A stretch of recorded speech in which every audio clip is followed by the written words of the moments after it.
All right, ladies and gentlemen, and we're live.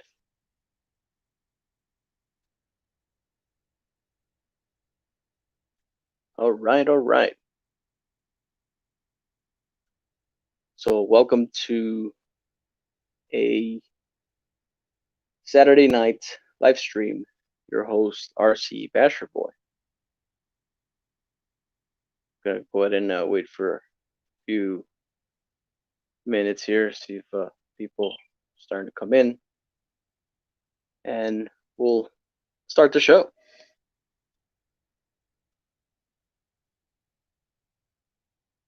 So, so for today's topic, actually, I really have nothing in mind.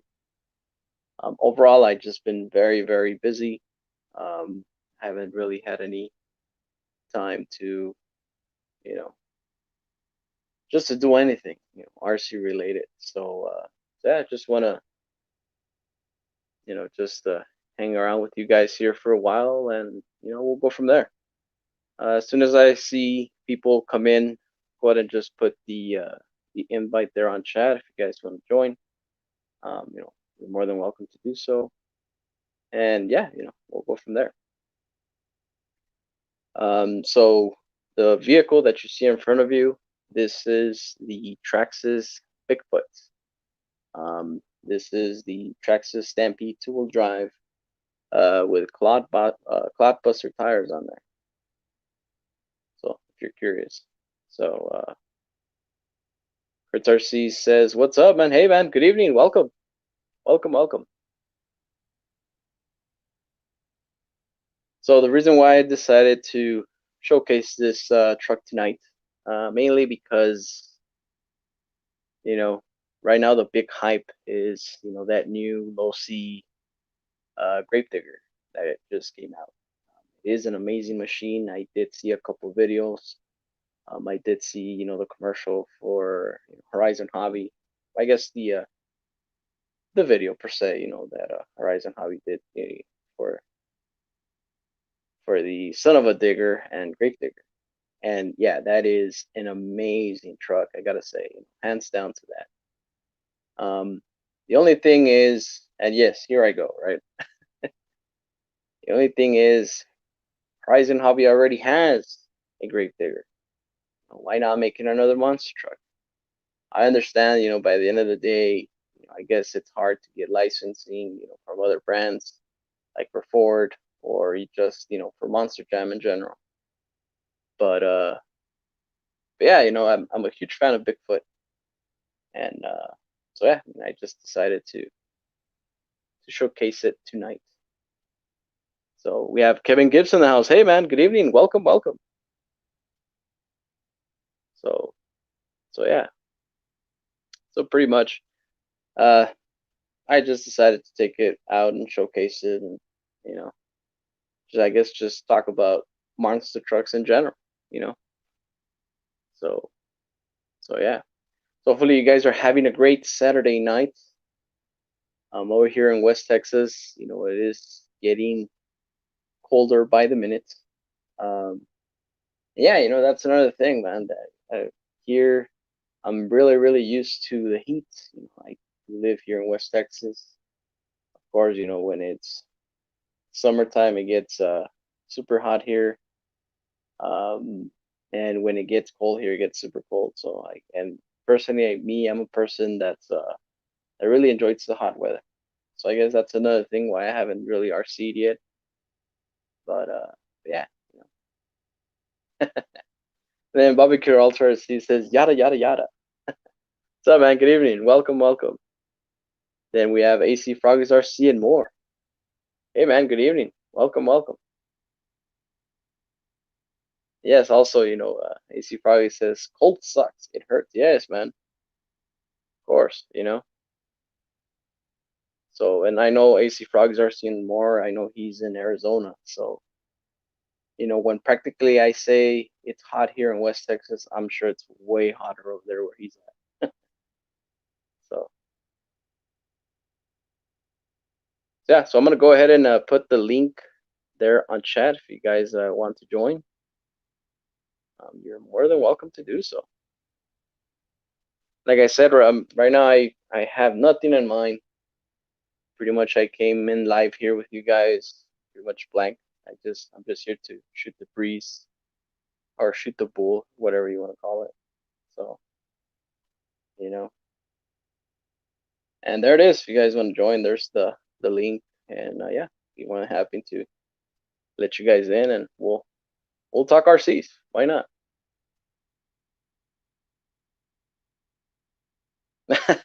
Barbecue Alter RC says, I'm in a tank top and shorts with a truck AC on. Hi. Wow. Then yes, I know you're in Florida, right? Yeah, man. Lucky you. Gee. So let's see here.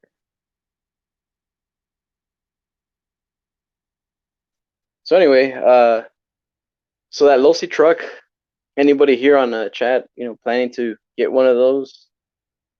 I gotta say, man, I did see the comparison from the Axial, what is it, SMT10 and the Losi. Gotta say, man, Losi did go a little bit more, I guess, of a scale side look, uh, and it does look nicer, than the Axial. The only thing that I don't like about the Axial one is those tires, man. They're so tiny. Uh, that's the only thing that I guess that's another thing why I never got it. But no, actually Losi did nail it for sure, for sure. So, and Barbecue Altars, he says it's a beautiful Bigfoot. Appreciate it, man. Thank you. So yeah, unfortunately, this is the Stampede two-wheel drive. That's the chassis that it's sitting on. But then again, man, this thing does really, really well. Whatever you throw at it. I mean, I know, of course, there is the Stampede 4x4, but I'm just happy the way it looks. I'm happy the way it handles. Uh, this thing can really go through anything with those big tires. If you guys are curious what these tires are, these are Clodbuster tires. Okay. Um, I do get asked, what type of tires are those? And these are Clodbuster tires. People do think that these are the Pro Line wheels and tires. You can go that route as well if you want to do this to your Stampede. But yeah, I mean, I actually, and then huge shout out to Cloudbuster. He was the one that actually gave me, these wheels and tires, for me to do this setup. So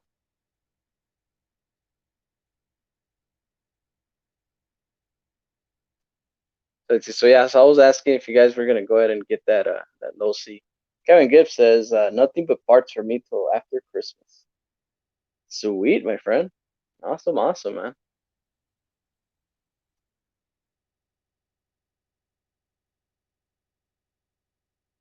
And let's see, Barbecue Altersi says Gabe, those tires look dry rotted. Yeah, I mean they came off of Cloudbuster, so yeah. But overall, man, they're still in great shape. They can still hold a few more years here and there, So I guess I see that I would have to replace. Then yeah, I'll go ahead and do that. But right now they still can hold up. So then we have Bulgarcy videos. Hey, Uncle E, welcome, welcome. I did see Ugly Bubba. Oh man, that's a great truck, my friend. If you guys are not familiar who Ugly Bubba is, go ahead and check out Bulgar RC videos. Personally, Ugly Bubba, that is one of my favorite trucks from Bulgar RC. And I highly suggest you to go out and check out his channel. Kevin Gibbs says that LMT is a tough truck. They bashed the headlights out on Tony's vid earlier. Yes, I did see that, and I gotta say, man, Losi really does make um, good good rigs, So, hey, Brad, good evening. Welcome. Good evening, Gabe. How are you doing tonight? Doing well. How about yourself? Okay. I just finished watching the Cleus McFarlane pay-per-view. Oh yeah. Oh, the what is it? 2.4 hours of the Mullets. The mullets. There you go. Yeah, I'm aware of that one. It was actually really cool. Yeah. And for those of you that are wanting to watch it later on, I won't spoil who wins, but perfect person to win it. Oh yeah, really? Not the guys from Roadkill, I'm assuming. No, actually, Finnegan didn't even get to race. He had to leave for a family emergency. Oh, unfortunate. So it Yeah, was man. Freiberger and Tom Bailey took Finnegan's place. Tom Bailey is the guy that has the world's fastest street-driven pro mod. Interesting. Okay. Yep. So yeah, he had something come up. So whatever's going on with him, thoughts and prayers for him and his family. Yeah. But yeah, it was fun. It was quite cool. That's awesome, man. Yeah, I guess I need to catch up on that too, man. And I'm a huge Roadkill fan, but unfortunately, yeah, man. Due to time and Yeah. all that, I missed a lot of good episodes, I guess. Oh, they drove. I guess The it's LTDs, Newburgh, no? huh? They were driving the Ford LTDs from Victoria's. Crown Victorias in the Right. race, Yeah. but to get down there, Freiberger and Finnegan actually drove. I believe it's Newburn's '74 Datsun Hilux with a small block in it Oh, from okay. Georgia to Florida, and the thing had a slight issue burning oil. It went Oh, yeah. through. It went through about 50 quarts of oil getting down there. I It did see wasn't that. leaking it, it was burning it. Burning it. Yeah, yeah. I did see that. Actually, they had all these cases, right, of motor oil in Yep. the bed. Yep. I'd take those wheels off that thing. Those would actually fit on my wagon. Yeah, that's a sweet looking truck, man. Yeah, but it's burning a lot of oil, huh? Yep. Sean, So, what's up, man? hey, Sean, good evening. And also, so if you guys want to join, I did post the link on the chat. If you barely came in, I can actually repost it again. I'm gonna go ahead and do that really quick. And again, tonight is actually an open topic. I really didn't have time to actually put a.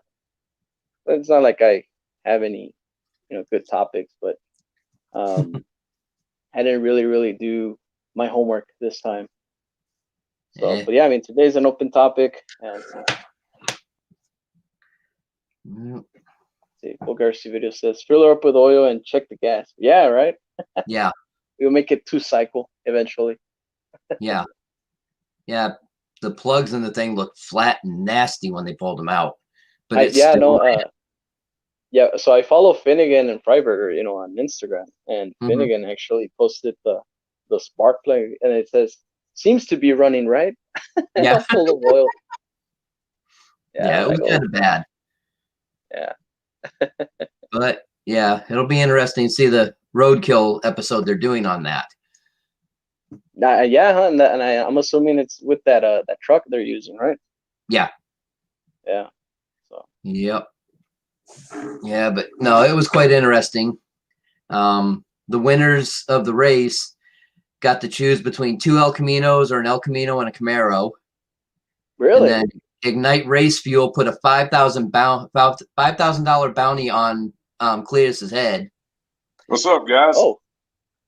What's up, Bulgier? Hey, Uncle Lee, good evening. Welcome. And yeah, so the winner of it got $5,000 on top of everything else, as long as it wasn't Cletus. So. Oh man. Oh yeah, man. And like I said, I got a lot of catch up to do, with Mortar Trend actually, more than anything. Yeah. So. Yeah. So what's the word, Uncle Lee? I did see Ugly Bubba. I haven't had time, to check out the video, but I guess it's running, huh?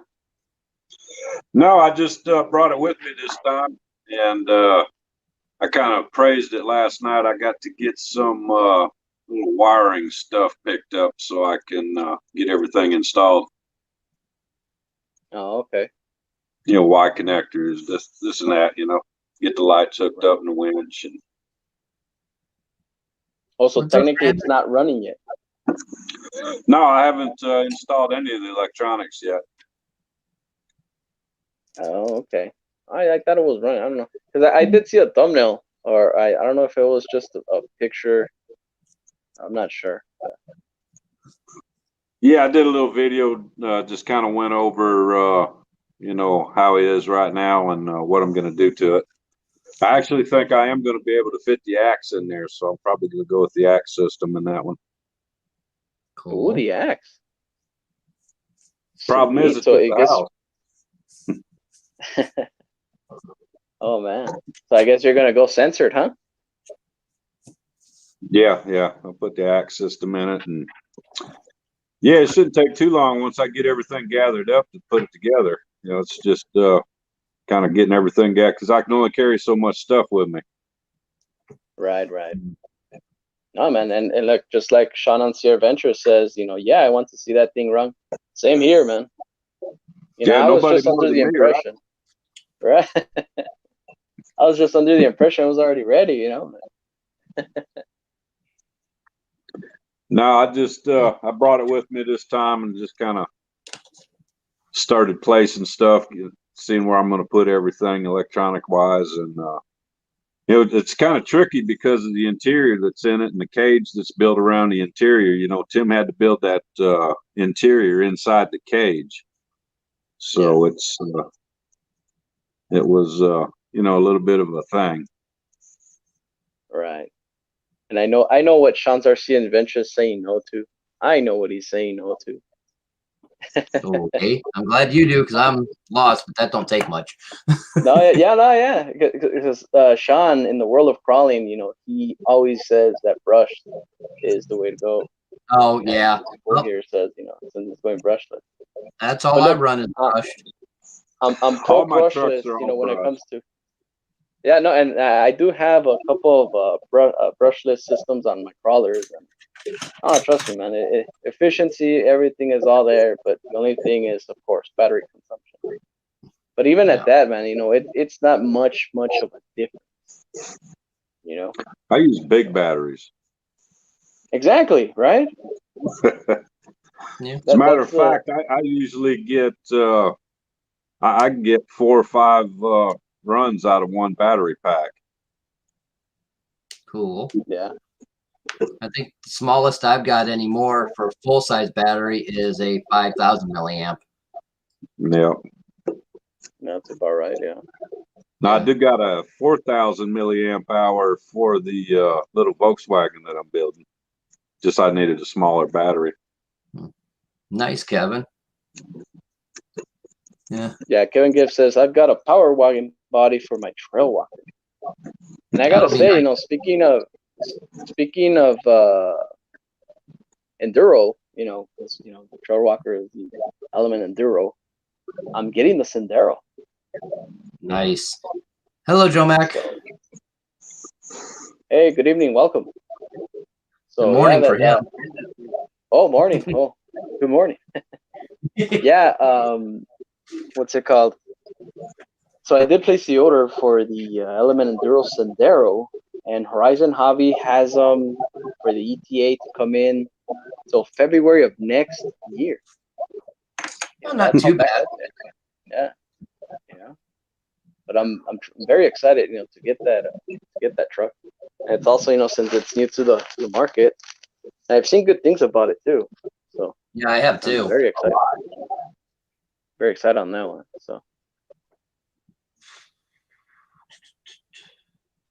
So what do you guys think about that new Losi Gravedigger? What's your take on that one? On the Son of a Digger and Gravedigger himself. They look great. They're built real tough, it looks like. Myself, I won't be getting one because one, cost for me is a little prohibitive. And right. Two, if I go out bashing them by myself, I roll it over down the way. It'll take me forever to go get it. Right. So, I mean, it was enough. I ran my semi today, and it was enough for me to just get that out the door. Nope. Pardon me for a minute here, guys. Okay. So what do you think about it, Uncle Lee? Have you seen it? Yeah. I like the Son of the Gravedigger one myself. Yeah. It's It, from what is I it a see, I tempting guess they're truck? pretty tough. Excuse me. Yeah. Is it a tempting truck? Something that you might consider? No, I can't carry them with me. Yeah, because of the I space, huh? got to. Yeah, I have to take like my Gen 8, man. I have to take the bumpers off. I have to take the tires off. You know, just to fit it in my luggage. Oh So boy. yeah, anything bigger than that, you know, would be a kind of a hassle.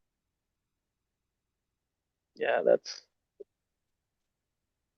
the and the thing with me, man. Honestly, I don't own anything that's Gravedigger. And personally, not that I hate Gravedigger. Of course, you know, it's an iconic truck. But I'm more of a Bigfoot fan. You know what I mean? Yeah. It's kind of like football. You know, everybody likes their own team. Same here. You know, and I guess that's Sorry about another that, reason guys. why. My fault. That's fine. That's fine. And yeah, you know, that's one of the things. I guess I'm not getting one or something. I don't know. It is tempting, I gotta say, but the thing is that holds me back is that price tag. 600 Yeah, bucks. Yeah, it's up there. You know. yeah, it's up there. For that, I can get me another semi kit, which I'd have a blast putting together. Yeah. So, I mean, I guess I'm strange and wanting to go for just those things and the slower stuff like that. Right? Yeah. I got my racers for going fast, and for that, I got corner marshals to help flip it over when it rolls. So, See, there you go. Yeah. No, and of course, you know that truck is not everybody's cup of tea. And no, I'm not they're saying that awesome I'm. looking. Yeah. Yeah, yeah. I gotta say, yeah. But the thing is, man, they should have just went with a Bigfoot. You know, You something. say You know, that that's a. with the War Wizard and all like that. So Yeah, yeah. You know, or something else, right? I got a soft spot for War Wizard. He's from Bristol, Tennessee, where my mom's originally from. So Oh, look, yeah, look. I read. It says I wish they would make a wheelie struck hard body. That'd be pretty cool. yeah, that would be cool. Yep. Yeah, War Wizard is the 40s version. Son of a Digger is the 30s to 40s flat fender style. Yeah. But yeah, it'd be cool. There's a lot of cool Yeah, bodies that'd be nice to see him make. then also, so Losi did come up with the roller version, and roller version is $399.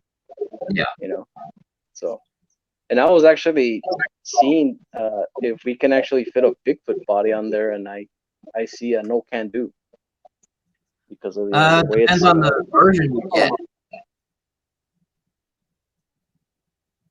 The no, one that you have on your Stampede probably wouldn't fit, but they have had other versions of the Bigfoot bodies out there.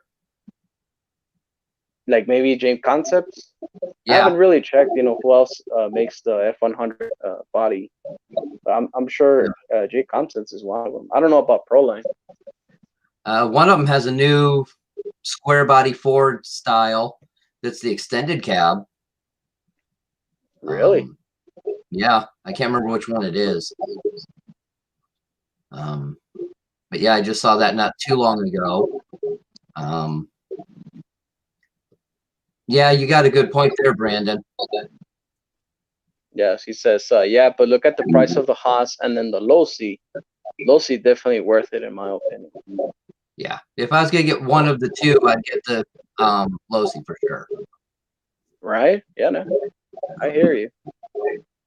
I hate to say it, He but says, go ahead. shoot, I say I've got that much money in one of my SCX 24s. Really? Wow. Yeah, No, the hey, yellow one. nothing to be ashamed of. Yeah, Nothing to be ashamed of. Now my semis and all, yeah, I've got way more than that, but Actually, the one that got expensive recently is the Traxxas Blazer. You know, I went with the brass and the diff casings, the LED kit. Yeah, that one went super expensive, quick. Yeah, brass is expensive. Yeah. Yeah. Sean's, what are you gonna get if you get rid of another TRX4? See, that's a question, right? Yeah. I'd like to have a TRX4. I've driven those before. It was just the sport and it was right out of the box. And I was actually impressed with it because it was just after it came out and it was great. Oh yeah, But I agree on that. I mean, I've got my SCX10 that's been sitting still for almost a year now. So The Sport's a nice truck. yeah. I was at a hobby shop that had an indoor course. I think I was in where was I at? I was in North Dakota. But I handed my remote to this guy. He played with it for a minute and then he left and he came back down with a box. He went upstairs and bought one. Yeah, that's Oh, where yeah. I drove. When I drove was at an indoor track at a local shop. Yeah. So Yeah, they're good truck. yeah, my truck is nowhere near stock. I was running my 2.2s on it. The gear heads are 6 ounces each. So they had plenty of weight down low with the fat axles and all that. And everywhere I put that thing, that TRX4 went right there. Yeah.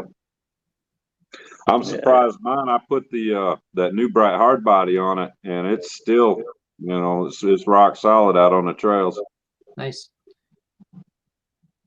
Yeah, the TRX4, man, it's definitely a great platform. Yeah.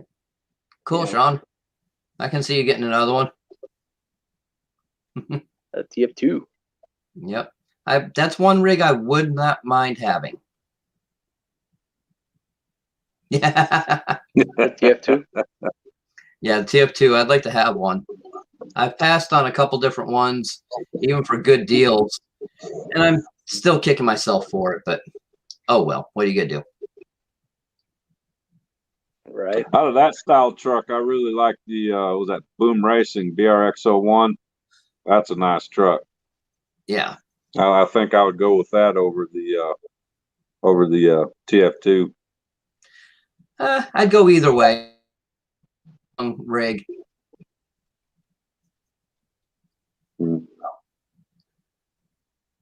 I do like that new MST FWX. Yeah. That's a real nice looking rig. MST is a little That's the one, underrated for the crawler stuff. that's the one with a square body Chevy, right? No, it actually had a Jeep type pickup body on it. It's the one Medic just did a unboxing of not too long ago. Oh, okay. Yeah, I'm not that familiar with that one. FMXW, I think it is. Well, hey guys, I'm gonna have to get out of here. My phone's about to die. Uh-oh. All righty, Uncle Lee. Appreciate it, man. Look at it. Yeah, hey. Fred's got a charger. It's 10-foot long cord. We'll pass it over here on my end, and we'll give it to Uncle Lee. FTX. Oh boy, look at that. Nice. So Barbecue Ultras, he says, I'm not going to UST because I can't keep up with Sean's fleet he's taking. Yeah, right? But the thing is, man, so Sean is actually selling TRX4s, so technically he's reducing his fleet. Yeah. Right? But he also said he's got a build he's doing that he hasn't told anyone what it is yet. And he's not going to show it until after USTE. Is that right? Yeah, he's being a little turd. Huh. Well, that's pretty easy to come up with. Let's see. So Sean, well, he's getting rid of TRX4, so Trax is out of the way, right? Yeah. He's not really a fan of Tamana. Yeah.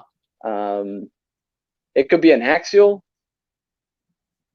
It could be anything, but it's what the body is going to be is what the real question is. And with him, you never know.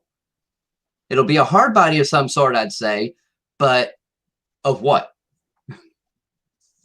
Well, knowing Sean, I mean, he has 2 Broncos. Well, maybe another Bronco. He's got Broncos. He's got the Land Rovers. Land the Rovers, Defenders yeah, and all. So yeah, who knows with him? And or now the maybe a TF2 Toyota. with the Toyota bodies. Yeah, Toyota. So no, but I mean, like it's.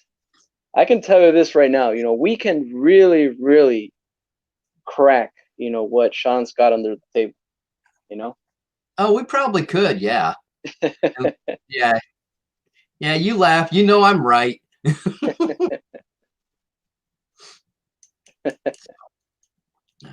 So, Troublemaker, Sean. all right. Oh man. So, oh man. So let's see. So this weekend, I did have planned to go out crawling, but oh man, time right now is what I don't have. Mm. I've been wanting to take out this week. I've been wanting to take out my '72 Chevy Ascender, 5 Terra, and well, it's just there saying, "Well, ready to go." I'm like, "Well, not really." Yeah.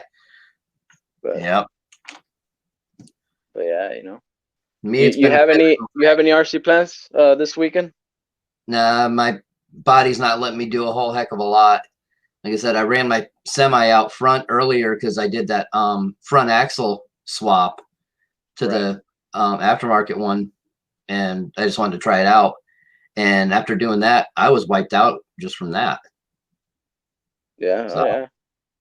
And but also, I yeah, mean, so Brett and I, we kind of are like in the same region, and of course, yeah, we're heading to the colder days, right?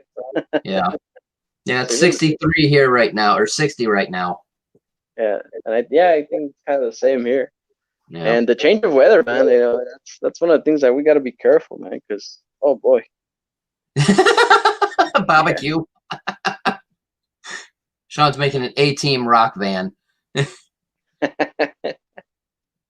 Oh, he's only got yeah, one Bronco now and one Defender. All the rest of his TRX4s are gone. What happened? No, I thought you had two of the oh, Defender. Never mind. I'm thinking TF2. Never mind. Yeah. hmm. Okay, so you got rid of one of the Bronco bodies. I thought you had two of the Bronco hard bodies, one sitting away, not started yet, and then the one that you did. So now that leaves the question of, so the reason why he might be selling is because maybe he's getting something of the same, but maybe better. I don't know. Hmm, That's just possible. my Brandon, I would love to, but I don't have the cash for that. Um, it's right in my wheelhouse, honestly. I would have a blast with that. Put that on the back of the semi and go to the different car shows I do. That would be perfect as a conversation starter.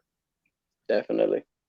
But And yeah, and now see the people are watching at home. They're probably asking, so what are they talking about? So Red Cat just came out with a lowrider, a '64 Impala lowrider with switches. It hops and does all these. It mimics all these hydraulic moves, and yep. so yeah, you know. Person even here in West Texas, the culture, of course, all Hispanic based.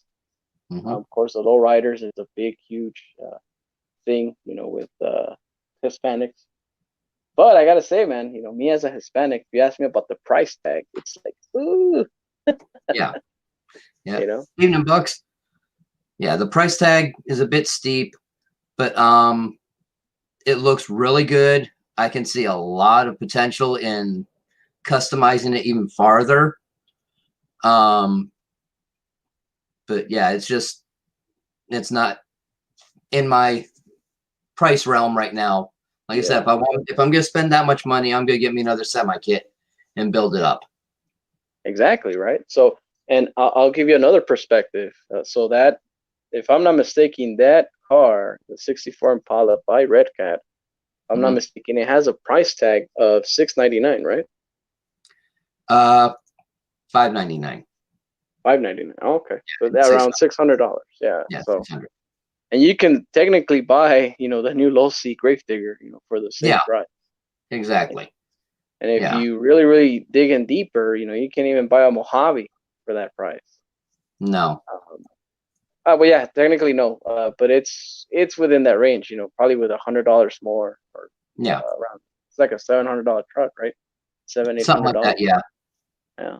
So, but the thing is, it is up there, and you're actually competing with a lot of our other RC rigs that are also Yep. popular. Yep. So. Yeah. No, it's sick. If I find one for sale as a used piece later, I'll probably grab one if I can. But yeah, it's a great looking piece. I love that sort of thing. As you can tell, I'm a white boy. I'm Irish. But with my dad being a body man and being around all that stuff, I love the workmanship put into those cars. I love the artwork that they are. Yeah. And I see plenty of them around here as well, being in Arizona. Not so much in the exact area I live, but I go down South Phoenix, which is actually where Red Cat is located at. Interesting. They're all over the place. So yeah. It's I'd say they finally got smart and got the idea for something unique by looking out the window. Yes, and I gotta say, yes, that vehicle is so unique. It's pretty much totally different vehicle overall. Yeah. Yeah, hands down to that too. Yeah, of that company just thinking out of the box and say, you know what, let's just make something different. They could have said, you know what, let's just update the fleet, so they just come up with another crawler. They said, you know what, let's just go left field and just come up with something new, and they did it. So yeah, and you're right, Kevin Gibbs. That remote is not cheap either.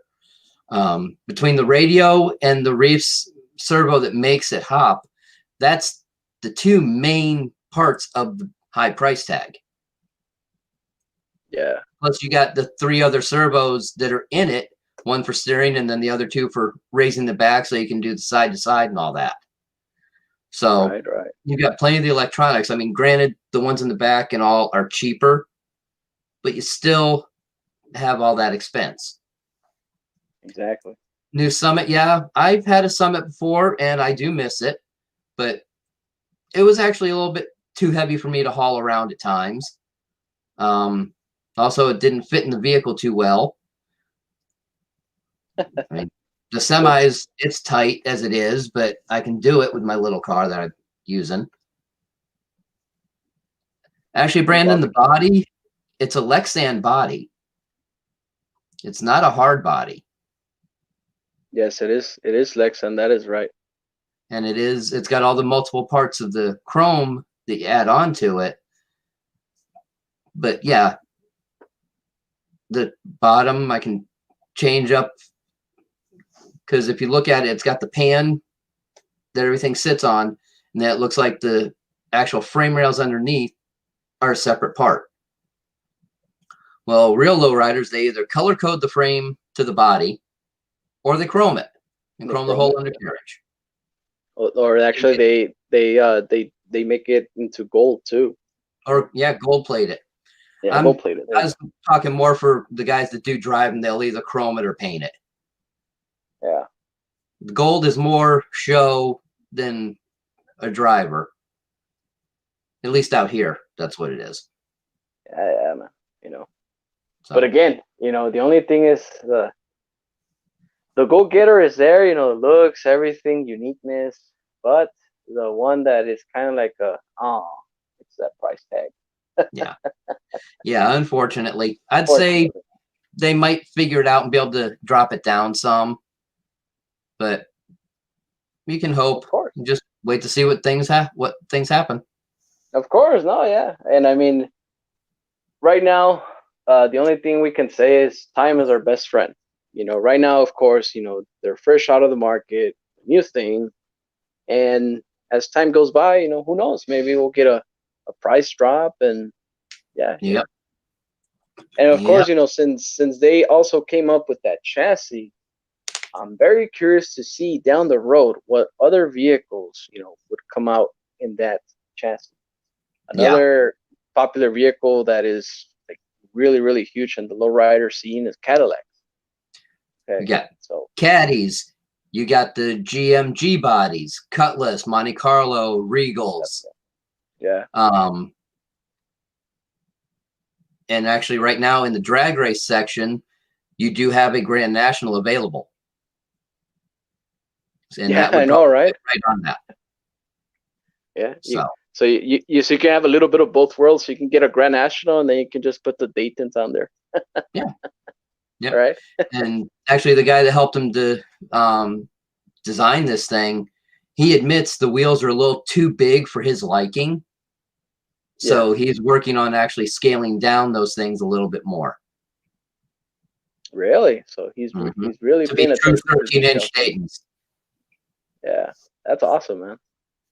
So That yeah, is awesome. yeah, he's a perfectionist.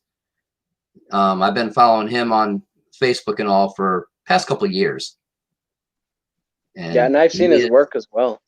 he's awesome. Impressive. Yeah, hands down to that guy. Yeah. So I can't do look anything at that nice. Look at Okay, that. yeah. Kevin gets 50s. Bomber. Yeah, those. Bombs. You're right. Yeah, the what is it? The 3-window special. You know, the 50 trucks. Yep. Yeah. 5-window, 3 windows. Plus you got the late 20s to mid 30s cars that they do that with, like the 35, 36 Chevys and all.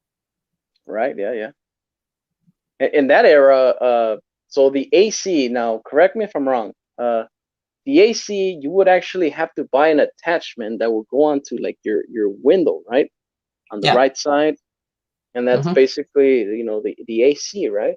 It's more like a swamp cooler, but yeah. Oh, You'd it's a see them swamp. also on Volkswagens. Really?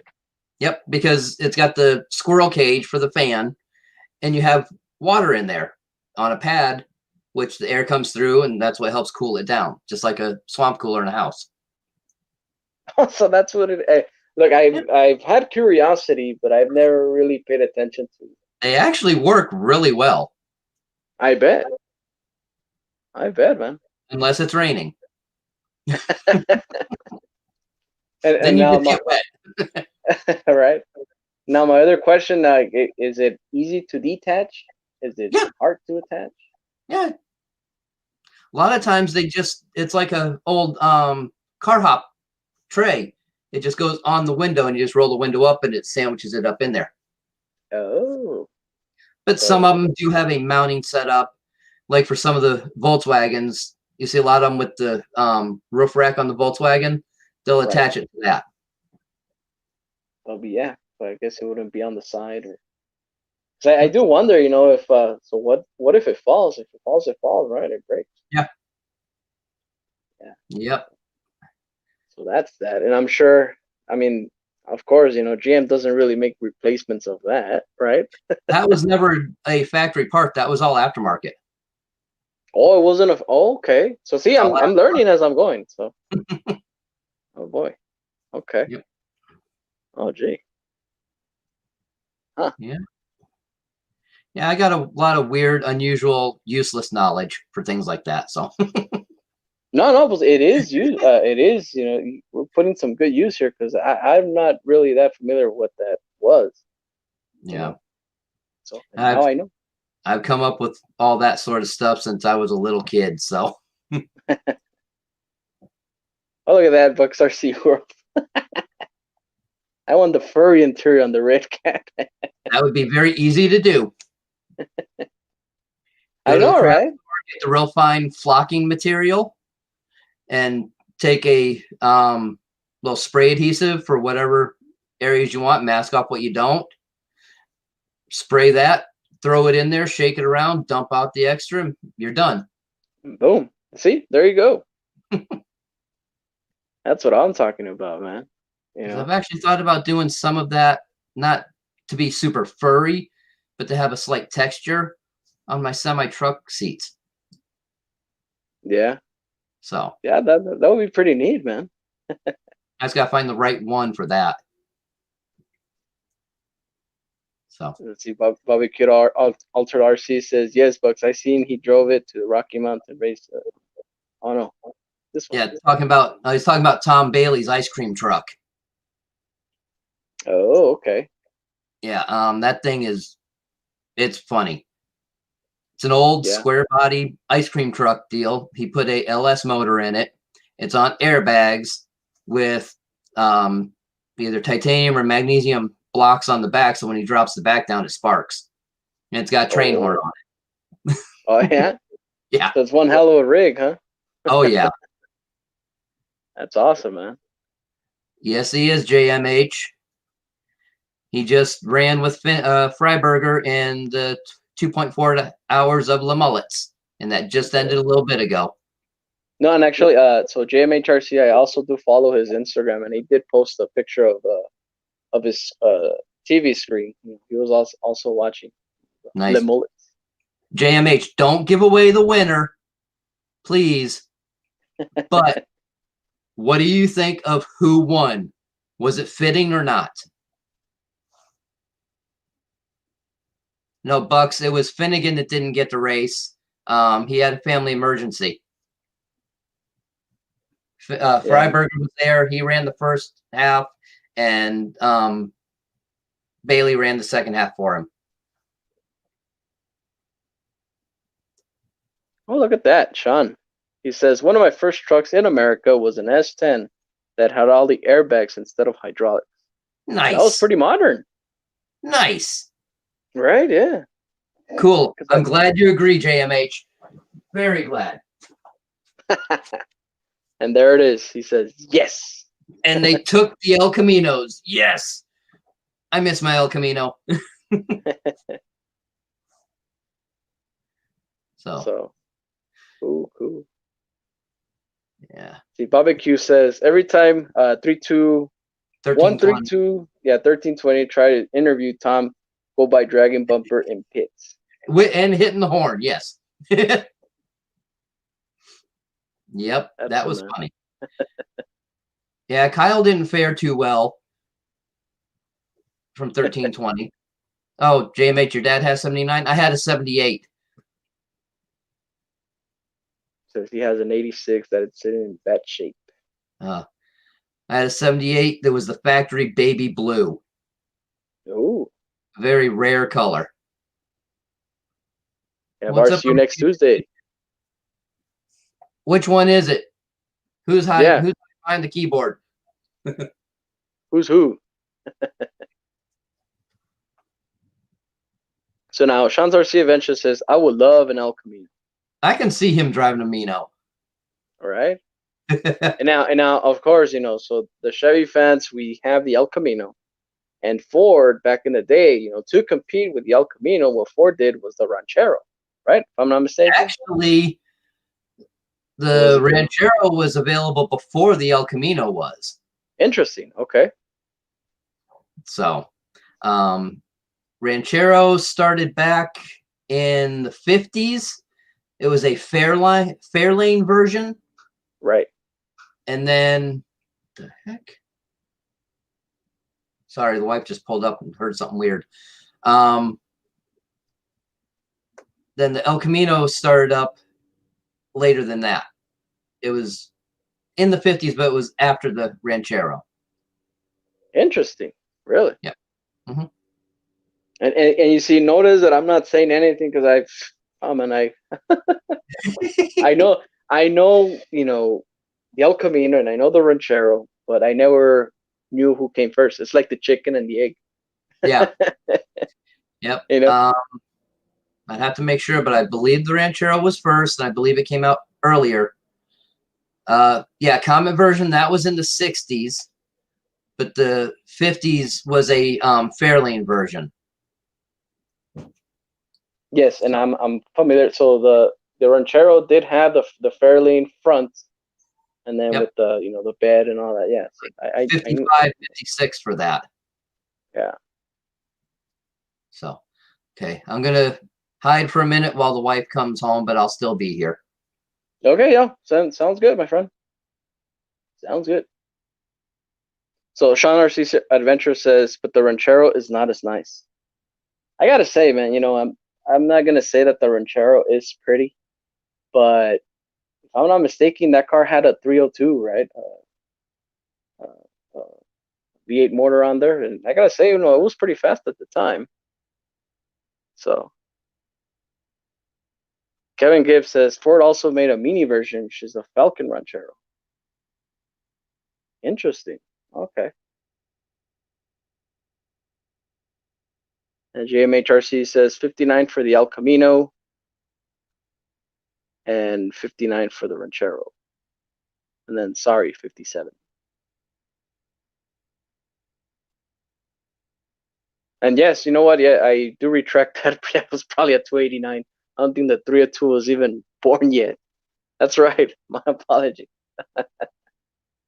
So you see, I do know my mortars, but hey, man, I was born in the '90s. Come on, give me a break here. And see, there you go. You can get a 460 in the Torino Ranchero. Holy crap! So you could have gotten a big old motor on that. Jesus. And see, the cool thing about those cars, man, back in the day, so it was technically a car, but if you really needed to haul something, well, you had a bed for that. So really wish, car companies would come up with something like that. The only thing we have now is, wagons, and things with 4 doors, and, or what they so-called a utility vehicle, right? Bobby Kid Altar C says 428, 429 Cobra Jet Drag Pack. Kevin Gibbs says you can put a 302 heads on a 289 if you have them milled. Oh, so that's what you call the Frankenstein. There you go. And Brandon Timlin says big block, baby. Oh yeah. So yeah, even back in the day, I used to own an '89 Mustang. It was a 5.0 5-speed, and it was the fastback. Everybody desired, the notchback, the Fox body, but I've had the fastback, and I gotta say, man, that thing pulled really good in its time. So 57 was the first year for the Ranchero. Oh yeah, okay. Yep. Now I did mention that the Ranchero did come with a 302. Now, did I say that wrong? Well, Or that was a 289. Originally, I believe it was a 352. 351? No, 352. 52. Okay. Yeah, the Y block. Oh, okay. Early motor. Because I am familiar with the 351 Windsor and then the 351 Cleveland. Windsor's Canadian. Yeah. And the Cleveland is American. And then that would go in like into the 90s, like the Bronco and the F-150s. Yeah. But I know you could get a straight 6 in them and all like that, because I know someone who had one. Yeah, you could get all sorts of different motors. Very true, Yeah. Barbecue. Very true. 289 hits on the through shorter stroke. Yep. Or you can put the 289 heads on the 260, which is the exact same block, just a different bore size. Because they had the 260, 289, 302, and the 260 came in the 63 Falcon Sprints. I completely agree, JMH. CTSV wagon, yeah. It's technically a Corvette with 4 doors, right? With a long roof, yeah. Yeah. And that so that's the CTSV, I think it has an LS2, LS3 around there, that motor. LT. It's an LT based. Oh, it's an LT? Yeah. Well, the current ones, the early ones might be an LS. I can't remember on those. Yeah, so if I'm not mistaken, the CTSV, those are the Cadillacs, right? Yeah. Yeah. Yep. It should be an LS on there. Yeah, because I know they did have the LT, and I know the LT is in the new ones. I don't know. Oh man, so many things that are coming out. Like even for example, Dodge. I can't keep up with what's the difference between the Red Eye and the Hellcat and the Demon, and I'll tell you this, me being a true fan of stick shift, I'm highly disappointed at the Demon, and I know I'm gonna get a bunch of negative feedback, but I will say this: I don't like automatics. I don't care what they say that an automatic can be faster, quicker. I don't care. You know, I Ooh, like a stick shift. yeah. Barbecue. My uncle owns one in Cosworth, Vega. Cogsworth, I It's actually oh, Cogsworth. and I think I'm familiar. Yeah, I'm familiar with that car. So it's a two door, Yep. right? Yep. And it's a Chevy. Yep. Right. Originally came with the Iron Duke 4-cylinder in it.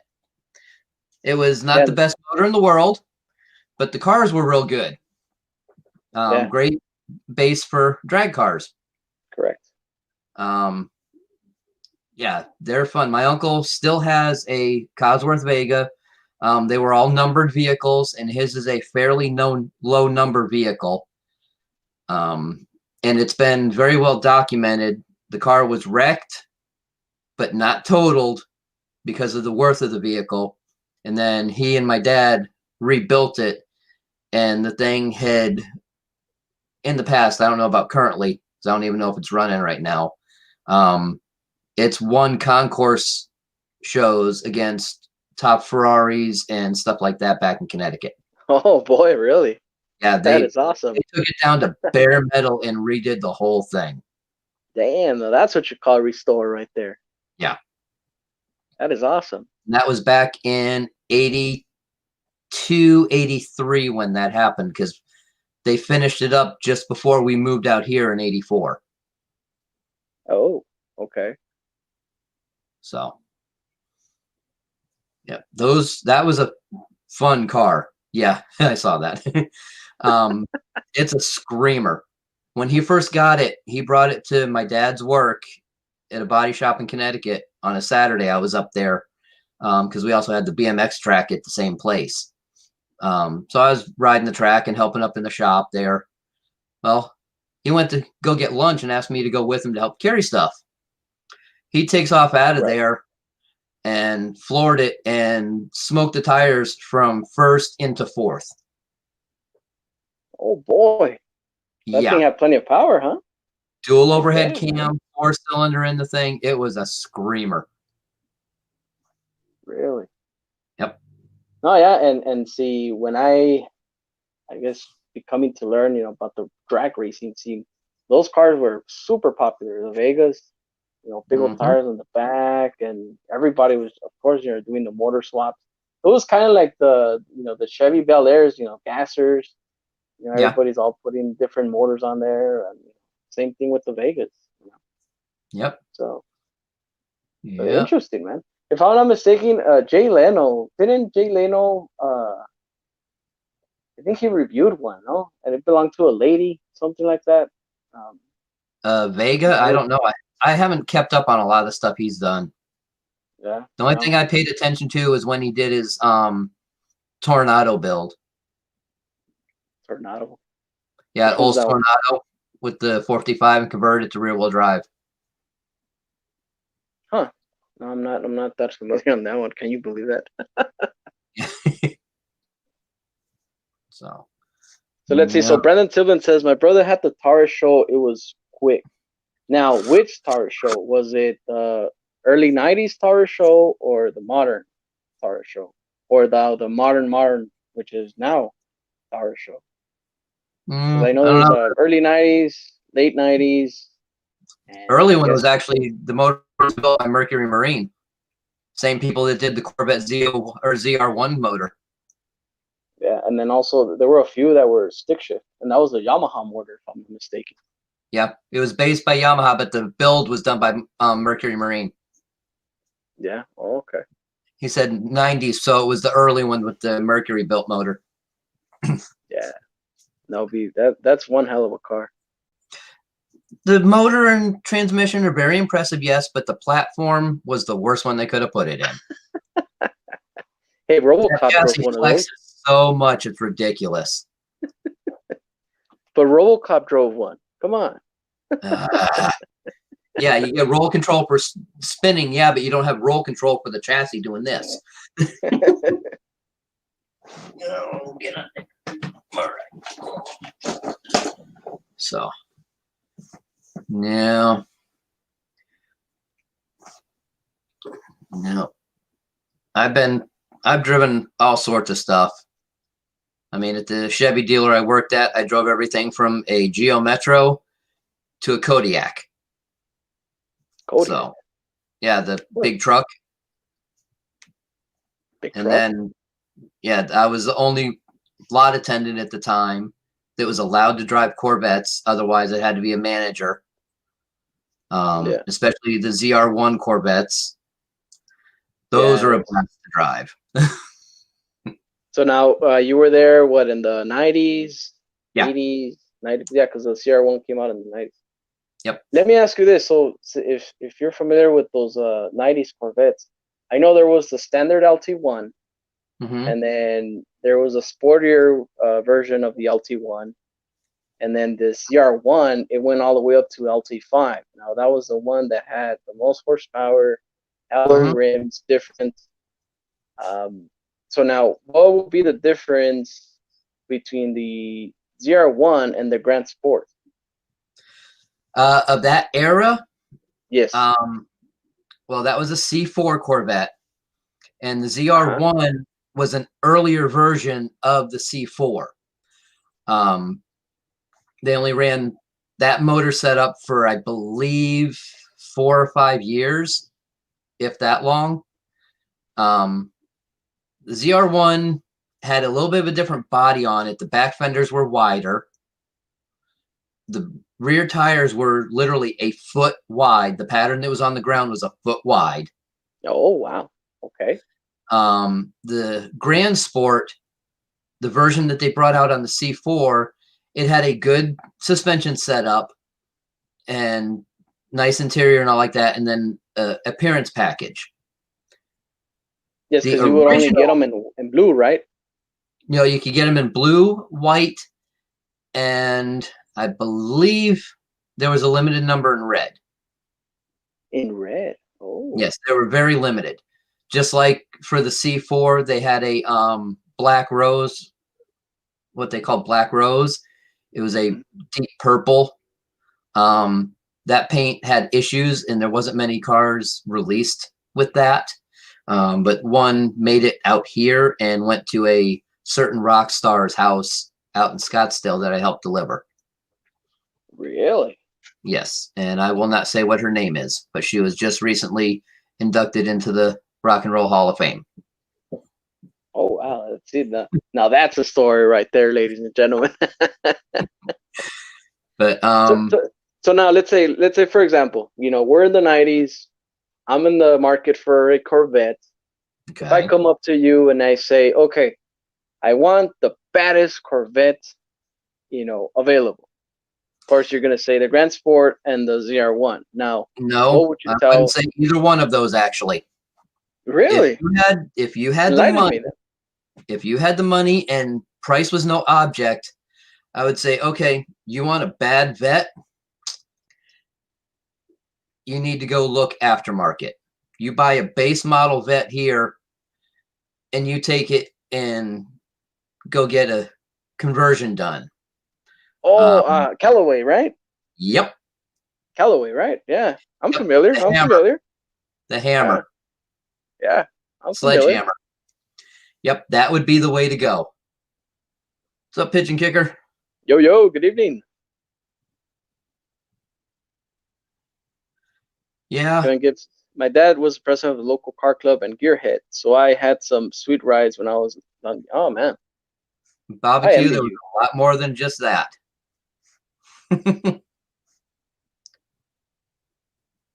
And then also, since the movie Ford versus Ferrari came out, I still haven't seen that. You haven't seen it? Not yet. No?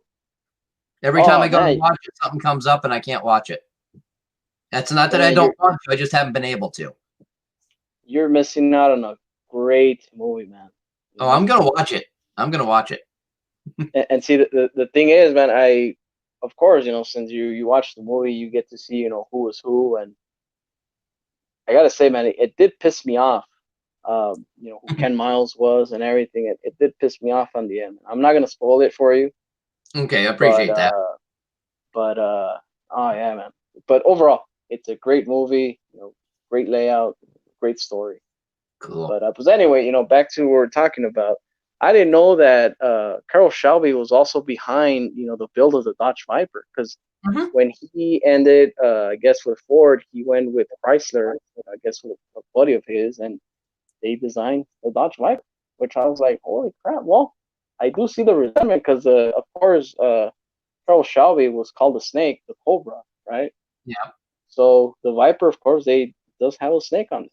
So well, look at the Shelby Series 1 also. No, yeah, and that's one of his vehicles. Yeah, the Series 1. Yeah. And what motor did that use in it?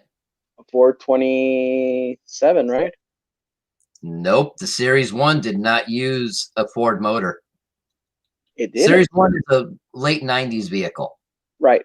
I'm familiar. Yeah. It's got the headlights on the bottom, not the headlights, the fog lights. Fog lights on the bottom, and it's convertible. Yep. And that was Oldsmobile powered. Oldsmobile. Yep. General Motor came Motors? right out of Olds. Oh, what the heck is it? Was it the Aurora or another one? But it was one of the larger V6s in it that was modified a little bit. Yeah. Yep.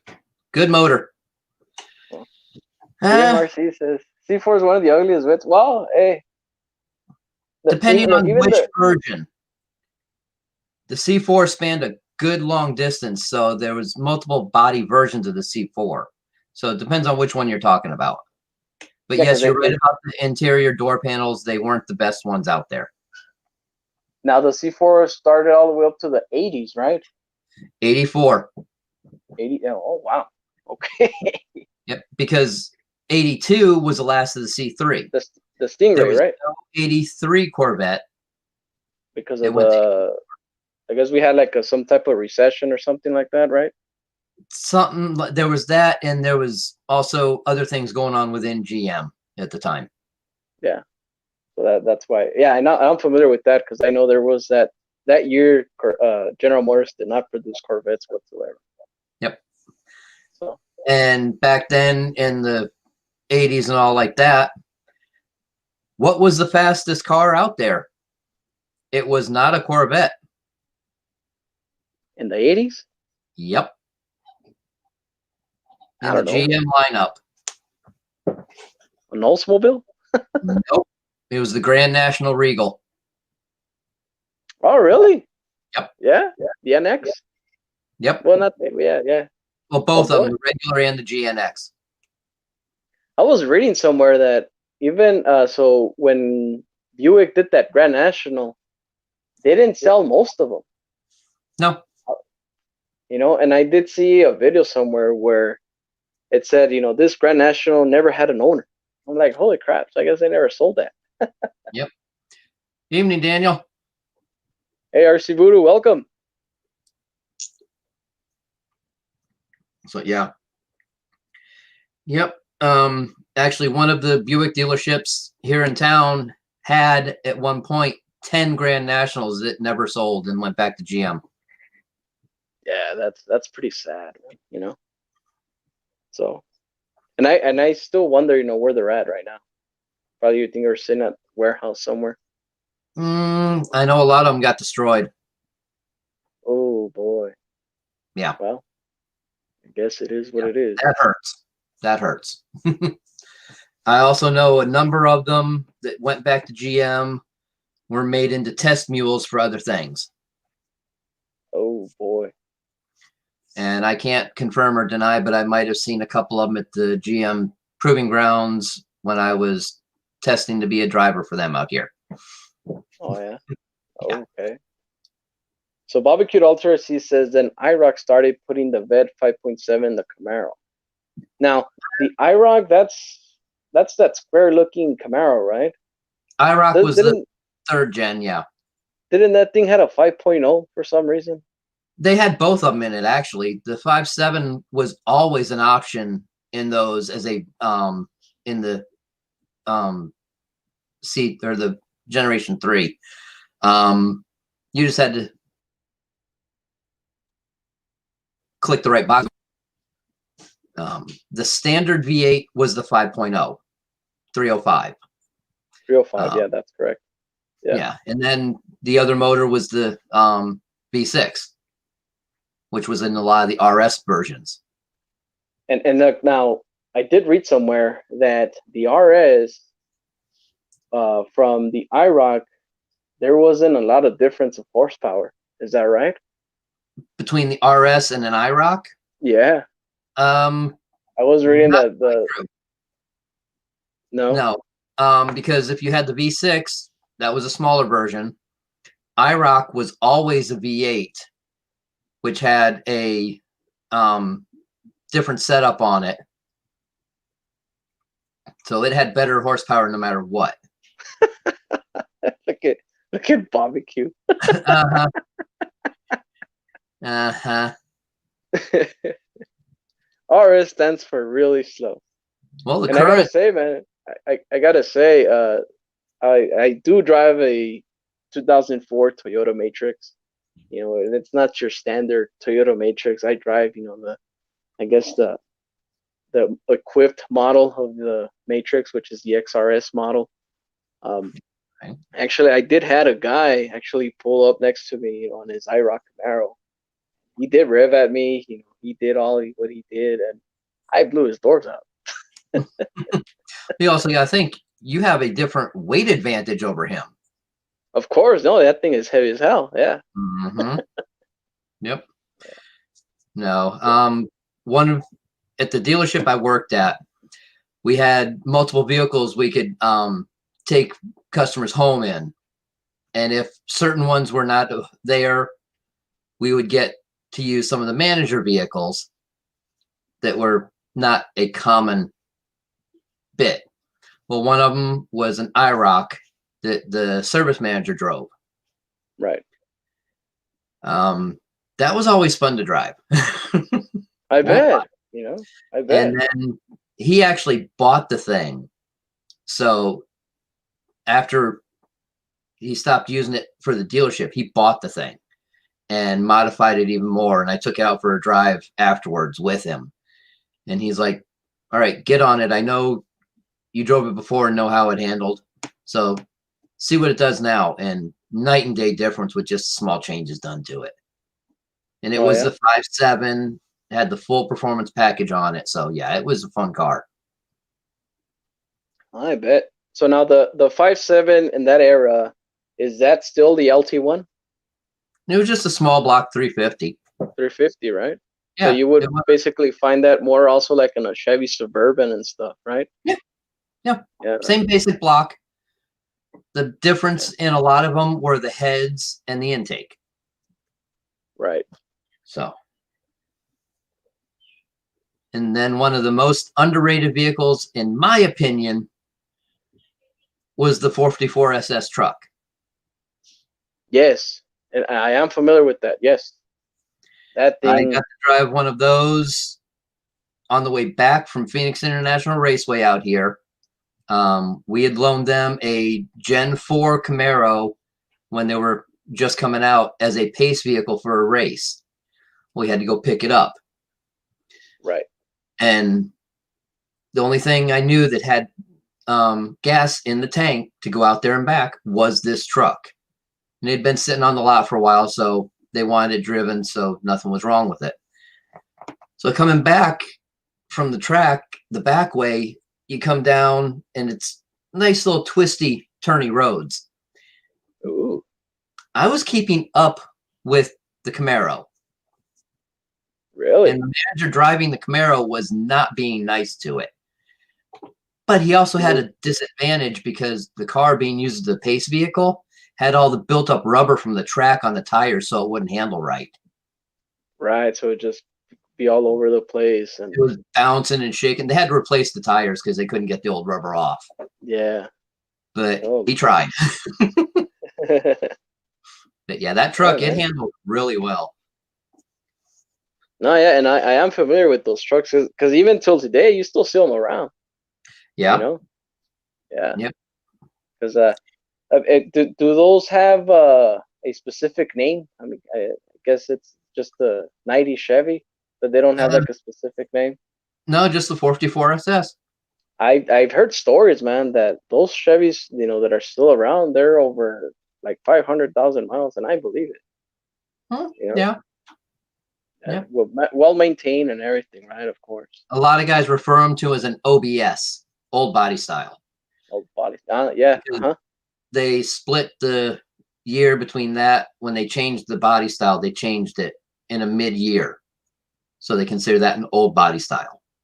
And if I'm not mistaken, like back in the 90s, a Chevy truck, it was one with I guess with the two headlights, right? One on each side, and then like later in the 90s, it was just that solid headlight. It was more the composite style.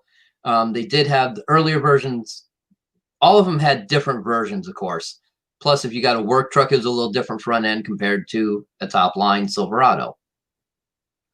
Really? So okay. it depended on what year you got and what trim level you got. Right. Because I had a 91 Silverado. It was an LT. Even though it was customized, it still had the composite single lens headlight. Single lens. Yeah. So yeah. Barbecue, they did not make the 44 SS available in orange and white. You're talking about that comment?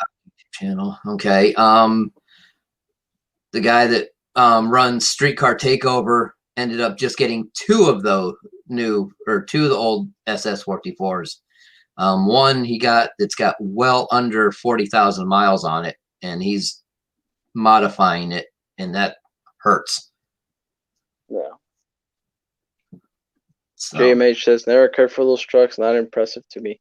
Now, even though, man, GM, they came up with and I did see it in the comments, the Cyclone and the Typhoon, yeah.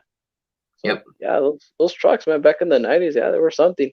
And now in the 2000s, so they came out with the Extreme. I'm not that familiar with what that truck was, but I guess it was something back then. A package. Most of them were actually 4 cylinders. Oh yeah, so I guess performance wasn't there, maybe. No. Most of them were 4-cylinder 5 speeds.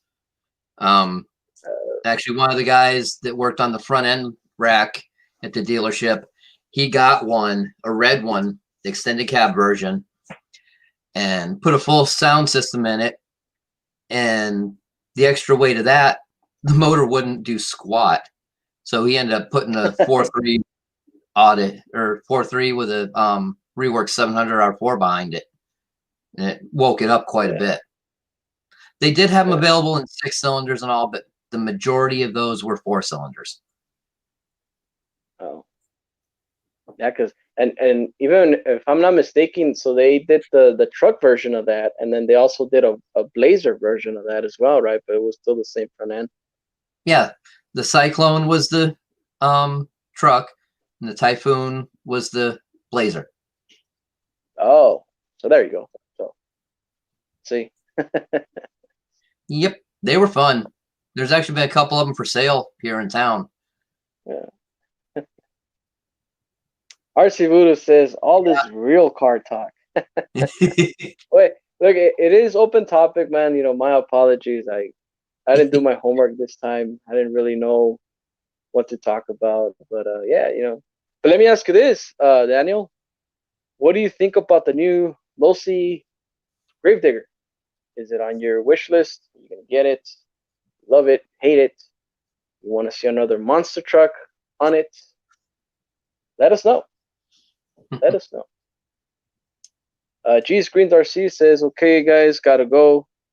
Earn my Christmas gift wish. Y'all, great show. Until next time, happy RCing, everyone. Appreciate it, my friend. Later, Grant. Thanks for stopping by. We'll see you on the next one. So. Let's see here. Yeah.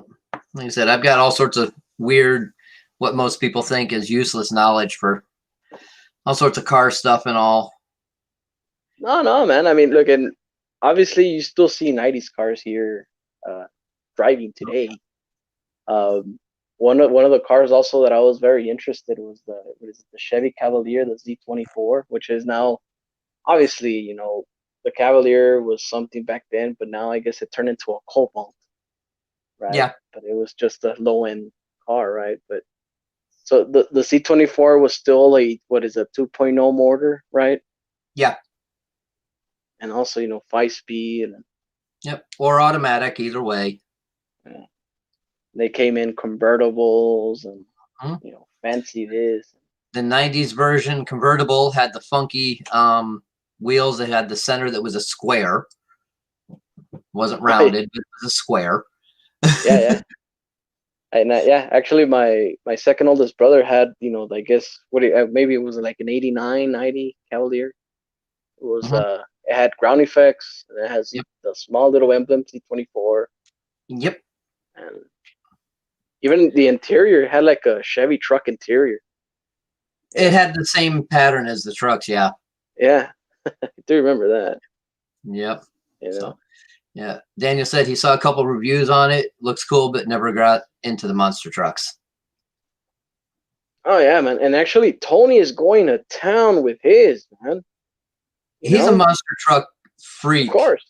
I Yeah. mean, So he's with those things like I am with the semis. So, yeah, yeah. And I mean, Losi did know who to ask, to review the trucks, and yeah, they did choose well, because yeah. Tony is going to town with that thing, and Yeah. if I'm not mistaken, recently he posted a picture on Instagram that the Anderson brothers, one of them broke one of the divs, right? Something like that. I saw something, but I didn't read it. Yeah, yeah. One of the axle shafts, it was just out of the You must have hit it real hard then. Yeah, oh yeah. So.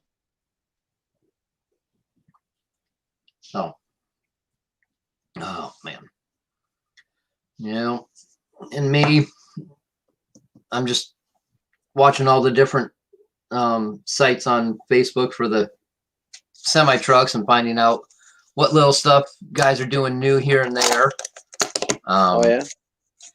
Couple guys are taking the new tow truck and tricking them out, which that's one I'd love to have next. Yeah. Kevin Gibbs. He's not wrong though. The only He's problem is, like with Proline and J Concepts, they're not thinking of one thing. Like I race just about every other weekend. This weekend we're off because the guy that runs the thing is out camping. They've got all these cool bodies for the drag cars, but there's other classes that use that style body, like my bomber class, but we can't Right. use the drag bodies because they're too narrow. Oh. It kills us. We want to use these bodies, but we can't. Yeah, because it's so. It Yeah. it prohibits us. We can't have the vehicle handle correctly. Yeah. It's stupid, and I've sent both of them emails directly to their companies. I've made multiple comments on different posts. Never anything back from them at all. Yeah, So I guess they do really need to address that. Just yeah, kind of they're like when I went with that rent with Spectrum. yeah they're losing out on a big market because it's not just us 30 people here in the Phoenix area that are racing these things. Right. There's classes like this all over the country that are having a hard time finding bodies for the class because Bomber has been recognized as a roar class, Yeah. as well as a couple other classes we do, and we can't get bodies anymore because Parma used to be the big one, and then they never know what they're doing. If you can Yeah. find the bodies on eBay or whatever, it's it's stupid trying to find them. You're gonna pay $85 for the body plus another $30 for shipping. So no way, I'm not racing that. Yeah, yeah. And plus, it gets to the point that it kind of gets aggravated. It's like, so Oh this yeah, is nice, but then again, we can't use it. yeah. I mean, we went to the trucks because that's all we could get. Right. Yeah, because Like, dimensions are there. yeah, the C10 and then the F100. We've been using that a lot. Now Delta Plastics has the C3 or the Gen 3 Camaro. Yeah. And then Proline just came out with their version for a drag car. Yeah. Yes, it looks a little bit better. The line's a little cleaner than the Delta version, but the Delta version fits on a standard / chassis, no modifications, and we can run it. Yeah. See, there you go. It's a win-win, right? Yeah, but Gee. they're still a little more expensive than some of the others because they are a smaller company. They import from overseas, so prices are higher. Yeah. Granted, Oh, the yeah. guy here that does the Delta USA, he's literally 20 minutes away from me. So we can go and get them, depending on what body it is, between $10 to $20 cheaper than what it says online because we're not paying shipping or anything. Right. Right. It also depends on if he has it in stock. Yeah, man. Well, hopefully they address that, because I do understand that frustration. Yeah. So, I mean, I'd love to run a new Nova body.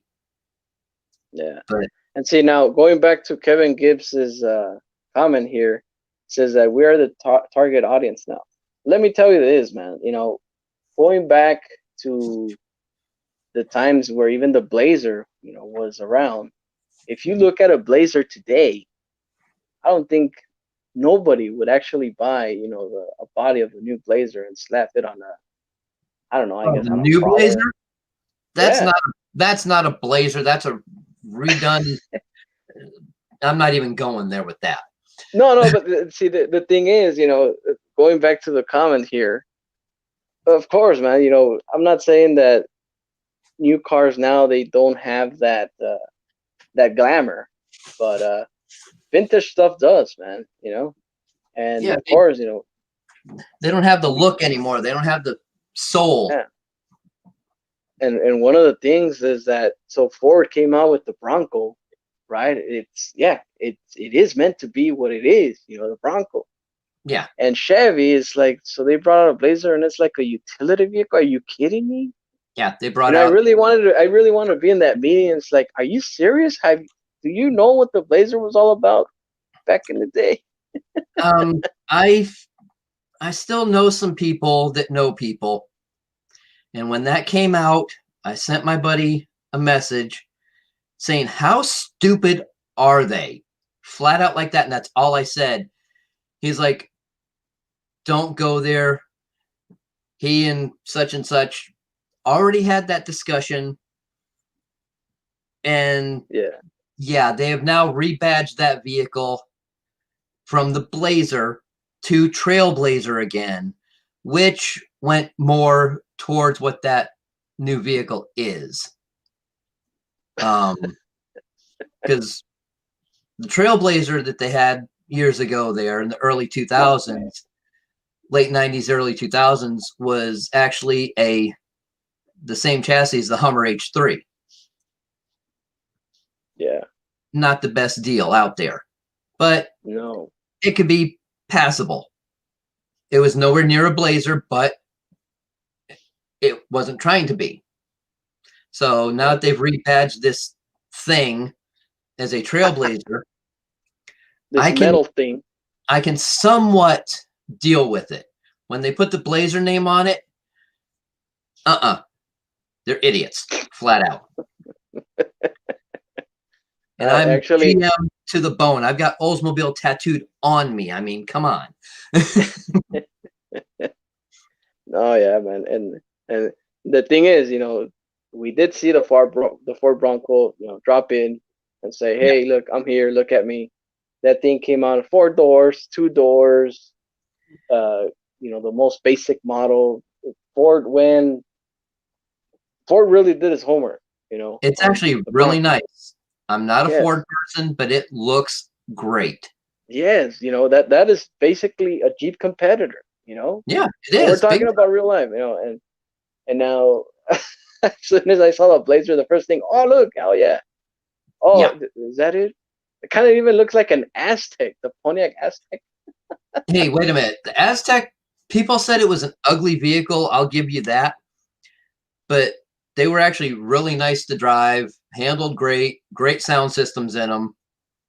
If the one we had didn't have the issues it had, we'd still have it. Right. But I couldn't afford to fix it because it was not represented correctly when we bought it. Right. But yeah, they were, when I was working at the dealership again, we had one on the used car lot. I had to take it down to Casa Grande. It was the best vehicle I could have taken down there. And also, you gotta admit, it was Walter White's car. Yeah. I've never watched that show. No, Breaking Bad.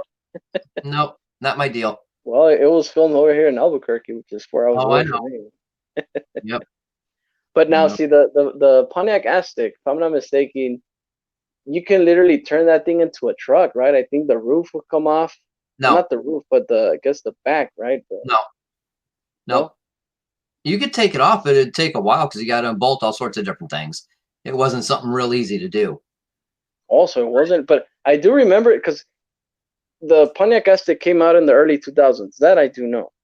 Okay? Yeah, late 90s, And early 2000s. yeah, and I do remember that they advertised it as, the next thing of SUVs. You could actually undo the roof. You could actually go camping. You can put all Yeah, these they had sorts of attachments Camper with setup, it. tent setup you could buy and put in the back. Yeah, right. And Yep. so that was a huge hype. And when I saw it, I'm like, really? Okay. In Cool. the center console, the compartment where you open it up to put CDs and all like that, that was actually a cooler that was removable from the vehicle. It was a cooler. Oh, It was a wow. cooler. Yeah. The one we Okay. had still had it in there. Yeah. See. So now, taking that vehicle into consideration to the modern day today, it's kind of like the same thing. I do see that the Aztec is kind of like that Blazer looking thing. Actually, the Yeah. Aztec's better looking than the Blazer, in my opinion. And yeah, and it's pretty hard to say which one looks better. Honestly, I don't know. I don't even know how to answer that. So, Yeah. so let's see here. Kevin Gibbs says, I have an expedition, bro. I know what you mean. And then also, I did see Kevin Gibbs was actually talking about Vatera. Uh-huh. So let's see. Kevin Gibbs says, I really didn't look at Vatera till it was too late. Oh, my friend. And see, what saddens me the most is that I did see Vatera, I'm not going to say since day one, but their initial days. Their lineup was great. They had huge, huge potential. Yeah. But I guess not a lot of people considered it. Yeah. I was one of the fortunate people that consider it. And I mean, if you see my fleet, I do have many of them. And it does hurt, my heart that they're gone. The only thing that you see now is the V100. But yes, one of the vehicles that I talk about a lot is that Vatera Glamisphere. A lot of people, and till today, some people do complain about two-wheel drives, that they're hard to control, they're hard to keep in a straight line. The Vatera Glamisphere said otherwise. That thing would just shoot straight. Yeah. Okay, because the engineering, everything was all there. So also depends on the person driving it and throttle control. And also that takes into consideration. But no, man, the Vatera Glamisphere was so unique when it came to handling more than anything. And yeah, man, fortunate to say, they're out. So yeah. Oh well. John Martin, good evening, sir. How was your racing? Hey, You sent hey. me a message yesterday. What's up, man? Good evening. So then Kevin Gibbs says, I've only been to the hobby for 2 years. I was late to the Vatera party. Oh, well, yeah. So if I'm not mistaken, Vatera came in like early 2011, 2012, around there. Yeah, something like that. Yeah. So. Yep. The only one I really didn't care for was the twin hammers. Only because they are a pain to work on. Yeah, the body. Yeah, everybody, even myself. I own one myself, and yeah, I will complain about the body. If Yeah, well, if the spur gear was too loose, well, guess what? Yeah, the whole damn thing just to yep. And tighten then it. the small servo for the 2 speed. two-speed tranny was always a pain in the butt. So Yeah. that's the only thing I didn't like about them. The Ascender, it was a nice rig, but it didn't have the support that it needed right off the bat. Yeah. Um, but I mean, the other stuff, the V100 is okay. We've actually had a couple guys use them for the VTA class in our race series. They work all right. Oh, that sucks, John. Yeah, it sure does, man. But I mean, the different rigs like the Glamisphere and some of the others, I got to run those when I was helping out at that shop, and I had no issue with any of them. Split drive shaft piece, solid axle parts laying around. I have nothing for Viterra, unfortunately. I think I might have a pinion gear, and that's about it. Yeah. The best thing to do, man, is check anything that's aftermarket. The Ascender, there's more of a aftermarket market for that vehicle. Yeah. Otherwise, yeah, no. Check shops that are trying to blow out their stock of it. Look at that. Look, this is another vehicle that I guess the popularity wasn't there, but the Yeti Score was a pain to work on. When that truck came out, you know, that was in before the UDR, that was in before any trophy truck, indeed. And I did hear a lot of bad comments, you know, about the Yeti Score and even the Yeti XL, man. You know, I know they're totally different rigs. The Yeti Score is more of a trophy truck. Yeti XL is more of a buggy kind of deal. Yeti XL is the large version compared to that. I mean, that's more like an 8 scale or something like that. Yeah. But all in all, I mean, I always heard negative Yetis are big to work on. Yeah. You know, so, and also, even if you still see a Yeti Score, it's like, oh, wow. The ready to run, if I'm not mistaken, the ready to run is only came in green. Yep. And then the kit, I think it was just framed as just a white body, right? Yeah. Something like that. Yep. Yeah. Yep. No, I had one of the Scores for a little bit. I've had other Yetis as well, and they've all been a pain to work on. Yeah. So, Dirty Daddy RC says, I love my Botera, but no matter what axles I had under it, it always broke them very easily. The thing with that, my friend, when I got my Botera Sender, the 72 Chevy, for some reason, Botera actually raised the shocks as much as they could. And you can actually hear, you know, the shafts actually binding. I did catch that on time. So what I had to do is just lower the body, lower the shocks, and to me that was a problem solved. Was it the shock binding or the piston binding in the shock? No, I'm saying so the body was raised, you know, the chassis was raised, so the shaft was actually like at a weird angle. Oh, okay. You know, that's what he's talking about, the shafts. And I don't know why, you know, the senders were always so raised that I know one of the major problems was the shafts because of that issue. So when I got mine, right out of the box, I did notice, I'm like, wow, what is all that binding? And then I did turn them, you know, like this, and man, they were so hard to turn. I'm like, no, something's binding. And I did realize, well, I mean, the shafts were at a so weird angle. It kind of made like a Z kind of deal, you know. So I lowered it, and it kind of just waved, and problem solved. You know, and honestly, my shafts on my 72 Chevy, they're still stock. Oh, that's cool. Yeah, so that's cool.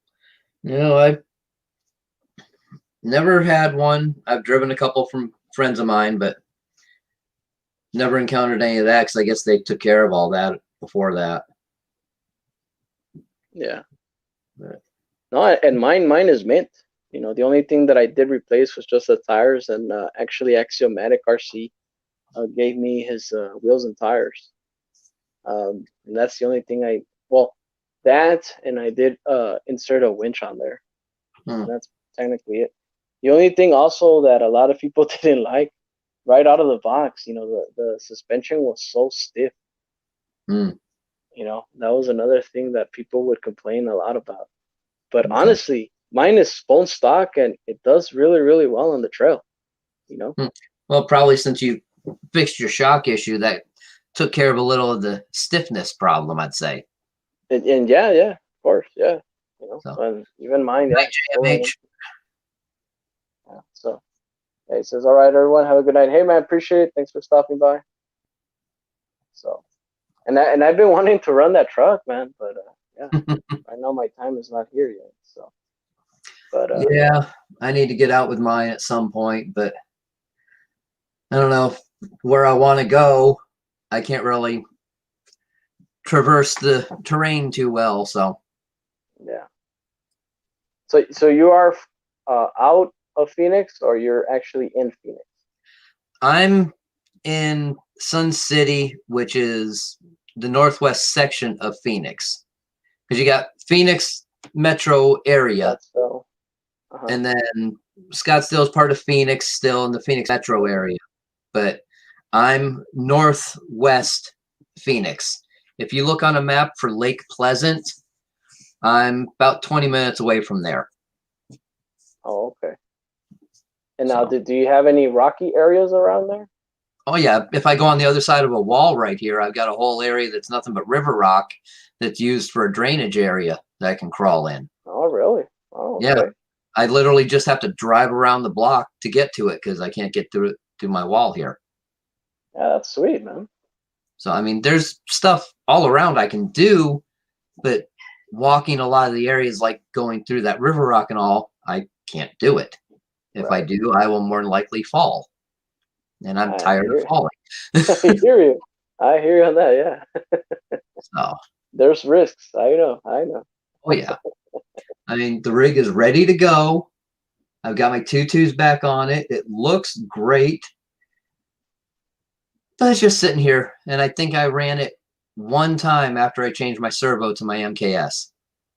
Yeah, okay. That's cool, man. It's close. You need to go out there and run, man. Yeah, well, the one place I really like going is just like what Kevin Gibbs said. They closed his park. They put up signs at mine, no RC vehicles. Oh, so they really specify, huh? Yeah, and all I did was I walked the trail. I didn't go off of the trail. I was on the trail. Yeah. So. Huh, but I wonder why they're so picky about it. But well, I have no idea. I guess. You can keep that word to yourself. Yeah. Yeah. Huh? So, oh yeah, man. And even here, since I guess right now it's a hot spot, really. Yeah, everywhere you go, and actually even the city even said that if we were catched socializing, we were gonna get a fine. So there's a lot of places closing and stuff like that. And that's, I guess, maybe another reason why I haven't gotten out either. So. Yeah, I got a feeling we might get shut down again here. Our numbers are going up. Oh, and well, here we're skyrocketing. Apparently, we're national news. Yeah, I think we had the past couple days over 4,000 new cases and all. So yeah, it's getting pretty crazy. Mojave Valley, that's a ways from me, but that's a cool area. Mojave Valley, huh? Cool. Yep.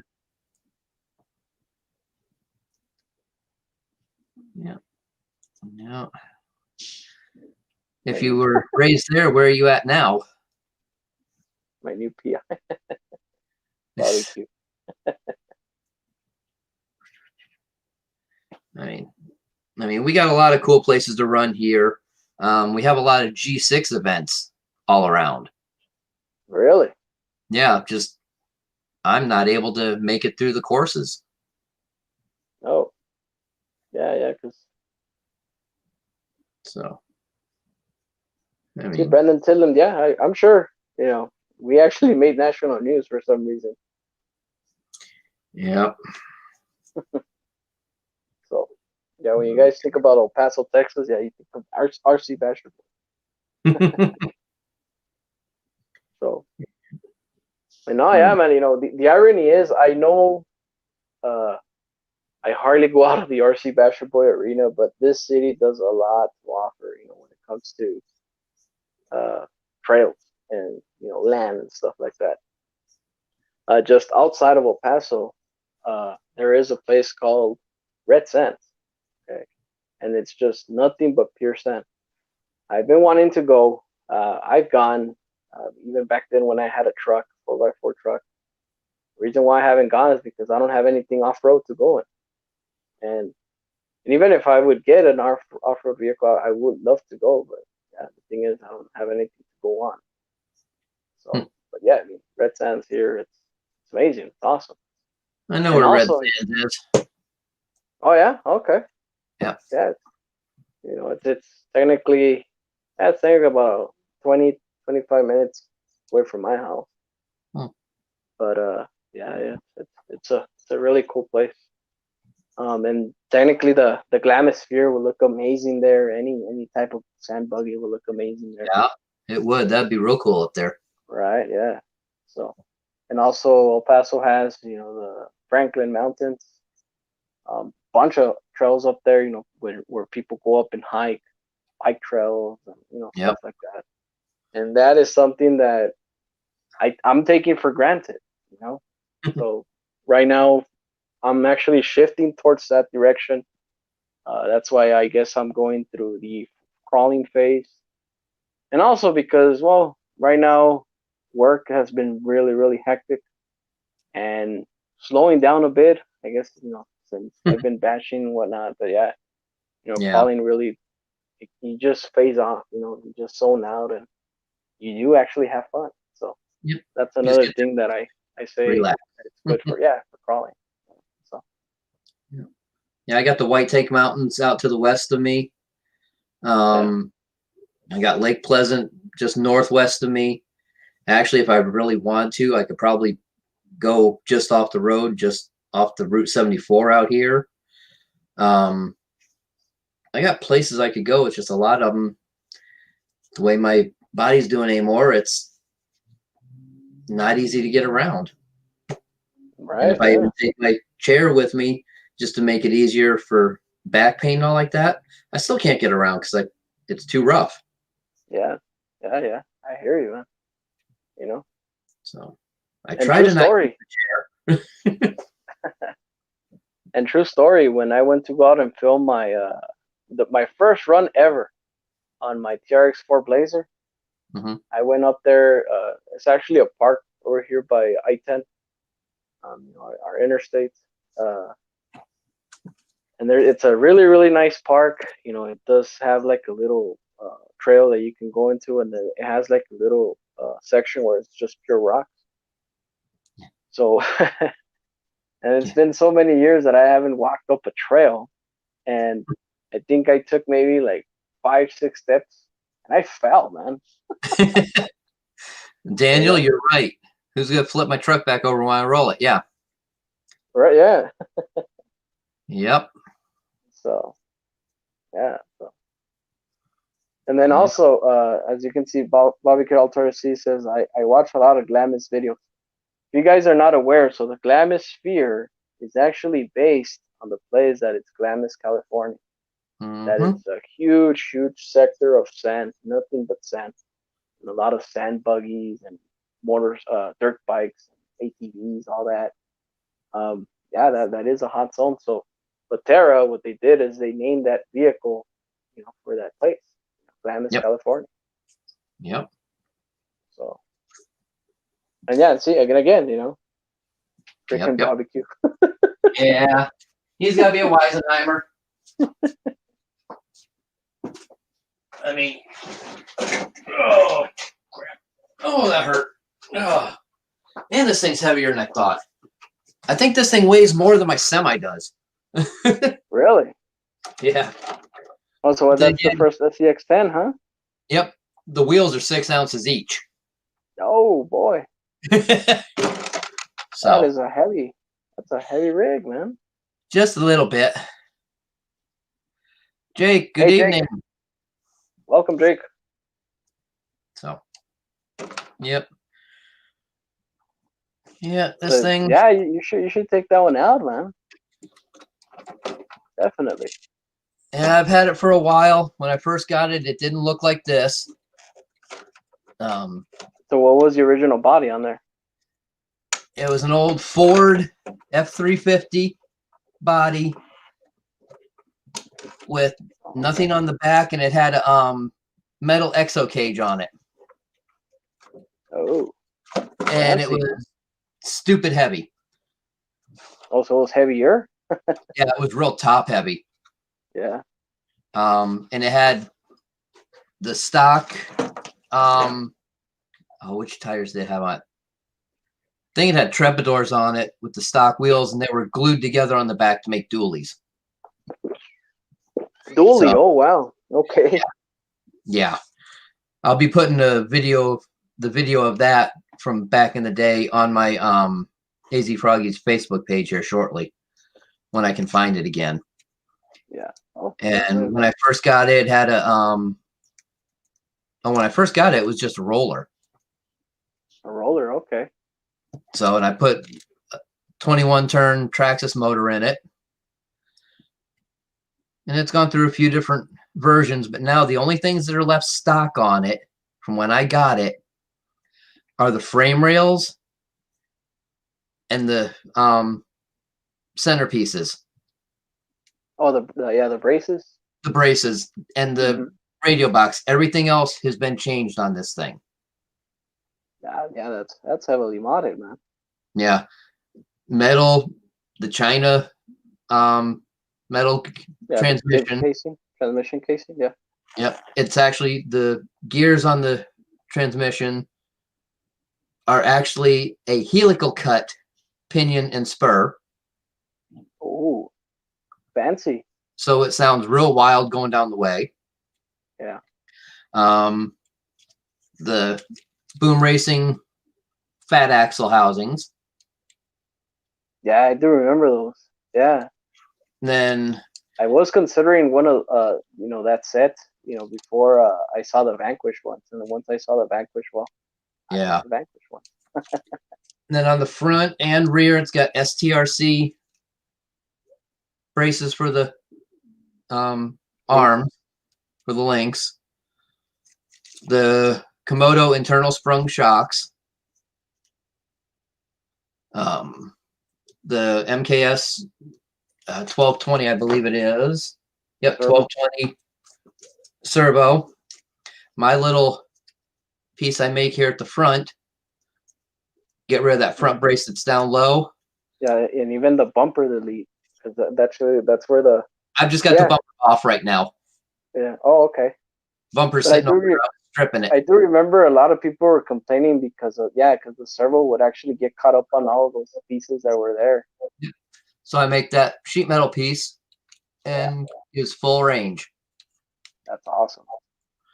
So then Tkin, let's see, which one is this? Tkin Fxr Esc. Oh man, fancy. That was given to me. It was. And it was given to the guy I got it from by a factory Tkin racer, if you will. Yeah. He ran on his crawler rig in competitions. He got the new version, so he gave it to this guy. This guy never used it, so he gave it to me. He didn't even know if it worked. And I guess it did, huh? Put it in, and I've got a 55 turn axial motor in it. And then the STRC drive lines. Yeah. And that's about it. And when was the last time you ran that? I'd have to go back. I believe it might have been April. Oh, well, it's somewhat recent, right? Yeah, I think I'll have to look back on my pictures. It might be in this section here. Yeah, do it that way. Yeah, it's been a while since I ran the thing. And look, and April does seem, a lot, but technically no. Yeah, but I wasn't out there that long. No, it was actually February 3rd of this year, so okay. almost a year. Yeah, okay. And that's, oh boy, I had the other body on it and my 1.9 boom racing wheels on it. Oh, look at that. Let me present you here really quick. So there you go. Oh wow, that does look nice, man. yeah, well, I sold that body. It didn't come out the way I wanted it to. No? Oh, the paint I used Duratrax paint on it, and I will never use that stuff again. The Duratrax paint? Yeah. Why not? Tell us why. It's garbage. It is, really? Yeah, it's... Oh my god, I just kicked AC Froggies out. My apologies, man. I didn't mean to. Hold on, let me give you. I meant to put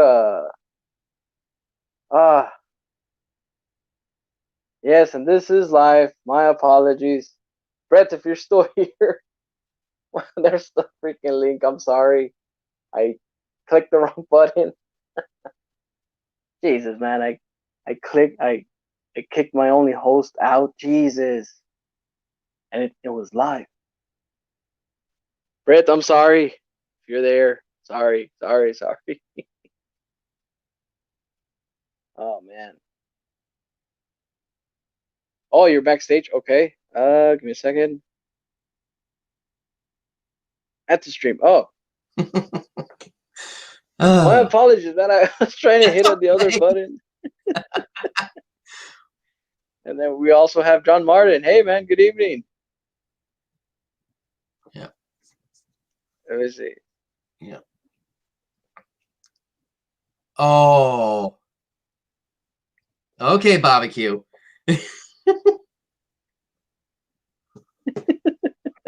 Goofball. Yeah. Uh-huh. There's the front bumper for it. Awesome, man. Hold on. Let me present you. No, just keep it like this so you don't knock me out again. Okay. No, I just stripped it down. I didn't want black anymore. So I'm going to clear it. Just do it that way. That looks nice, man. So I just got to find the bolts to put it back in.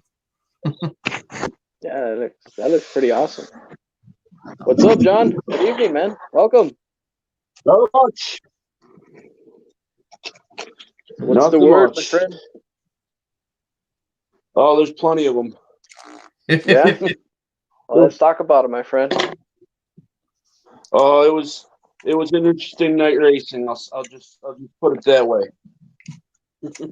So I did hear that it was canceled, huh? You said on the comment section. Oh, yeah, tonight was.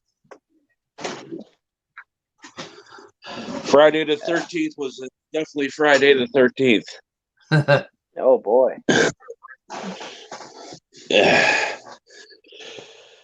Daniel, if you're asking me, my eyes are burning because I got allergy issues. Yes, and just so you know, we are going through a dust storm, even here in West Texas. And I'm sure Brett is going on one too. So no, I've just been kicking up a bunch of dust here in my area, so. Oh, okay. Been moving a here bunch of super stuff. windy. And this is kind of covered in dust, so. Yeah. It's super windy and super rainy and super cold. All super, huh? Oh yeah. Yeah, that's crazy, man. So. Sorry I didn't get back to you last night, Brett, but I gotta give you a hard time about it, that's all. Well, I know. Trail Credit says I'm fired. No, it's because see the thing is on my tablet everything works so slow that when I try to click on something, I actually click on something else. I don't know if I'm making, yeah, I don't know if I'm making sense, but that's kind of true. Excuses. You know, What's so what's like, in the oh water crap. out there in West Right? out there in West Texas? I'm just tired, man. That's my excuse, believe it or not. So Come on.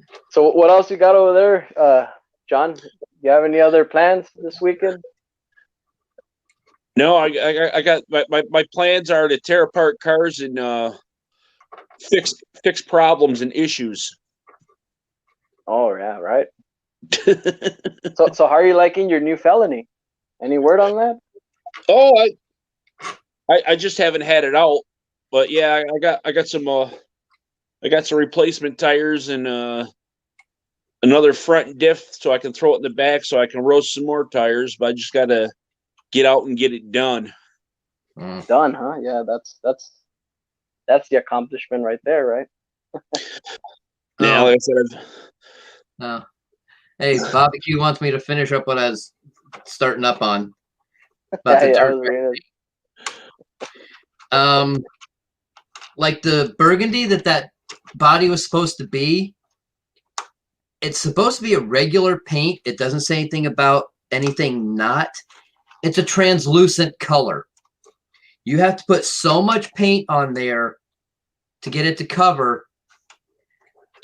And then even in the middle of the summer here, when I painted the thing, letting it sit out in the sun and flash dry for like 20 minutes, it still ran. You're serious? Yeah, and then when it was supposed to be dry after a day and a half, I tried to back mask to do something else, and it showed the tape mark in it. Ah, So yeah, I will not use that stuff again. The pearl white I will use as like I did on my green bug. And I'll show you that, or on the green 180, because I can use those as a first layer and then go over it with something else. Where's the 180? There's the 180. Knocking everything off down here. it's all right. It's all right. No. Take your time. With the bug, you can see I've got the darker on the inset panel there and then the lighter green on the rest. Well, that's actually the same color on all of it, but this was masked off and left stock. The rest has got the Duratrax Pearl White on it first. Oh. For this, I did the lace. I painted the Pearl White through lace. Oh, it came out cloudy, huh? Well, no, that was supposed to be like a ghosted effect on this. Oh, okay. So you can see the pattern in there, but it's just real faint, which is what I wanted. That's the Pearl White with the green under it. Right. So that looks nice. Something like that, I'll use the Pearl White, but their other colors, forget it. And the black using as a backer, it's so, I don't know how to put it. It doesn't go down nice at all. So yeah, the only thing I'll use from them is the Pearl White, and that's it. And that's it, huh? Yep. So there you go. Actually, I've seen Duratrax paint, but I've never used it. The only paint that I used is Spastix. Spastix is good. Yeah, but I use that, and then I use the Creatix for my airbrush stuff. oh, okay. And that's why I did the drift band in wherever I've got that. Oh, that's back over there. The orange band with the silver and copper on it. Yeah. That's all the Creatix airbrush paint. Oh, okay. So So I Otherwise, guess, well, I've been wanting to use Duratrax, but based on your experience, I don't know. yeah. I mean, I'll use the Tamaya rattle cans all day long, and I'll use the other stuff for the airbrush. But for the Duratrax, forget it. And I sent them a message, and they're like, "Well, you might have got a bad can." I'm like, 3 bad cans out of the same batch. Yeah, that's So, yeah, I won't. Yeah. I won't waste the time. that sucks, man. Yeah. So yeah, don't waste your time on them. My opinion. I'll definitely consider that for sure. So, and I've only painted, I don't know, 20 some different bodies. Yeah, and I've tried the Duratrax on 3 different bodies, and every time I've had an issue except with the Pearl White. Hmm. 2 of them I did were actually not for me; they were for someone else, and they gave me the paint to use. And I told them, I said, if it comes off or comes out bad, I will film everything I do for prep and everything, and you'll see I'm doing everything the same between this or anything else I've done. It's not me, it's the paint. And look, so Kevin Gibbs says you need a bleed blocker. What is he referring that to, or as, or? It's to help keep the paint bleeding through to something else. But when you're doing something that shouldn't need it, like with the 66 body I did, I was backmasking for something else. It shouldn't need a bleed blocker for it of any type. When I'm putting it down the way you're supposed to, nice, light, even coats all the way through, and it's not covering. Yeah, no, that doesn't cover it. That doesn't cut it with me. No, so there you go. Yep. Hobby Lobby doesn't sell Lexan paints in a spray can, no, but the Creatix stuff you can use on Lexan. I've done it on a couple different bodies with no problems, including my one drag body, the Corvette drag body, and that took some hard hits. It has not chipped at all. Nothing's come loose on it at all. No, Daniel, with 3 different vehicles, 2 of them not mine, and me not buying the paint and having same issues, I don't think it's a bad can. I think it's something wrong with their processes. And then, so what is a Createx paint? Creatix, it's an airbrush paint. It's a water-based airbrush paint. So I guess that's what the Duratrax cans. I guess that's the same base. Say again. I'm sorry. So the Createx, that's the same paint as Duratrax paint. No. No. This is Creatix. Oh, okay. And for oh.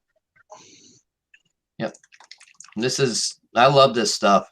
I just picked up the couple different colors, the magenta and a couple others for some other projects I've got an idea for. Yeah. So. Okay. All right, Kevin. Operator error. Yeah. No, Barbecued Altura C says must be bad air there. Well, look, and technically, AC Froggies lives in a really, really hot area.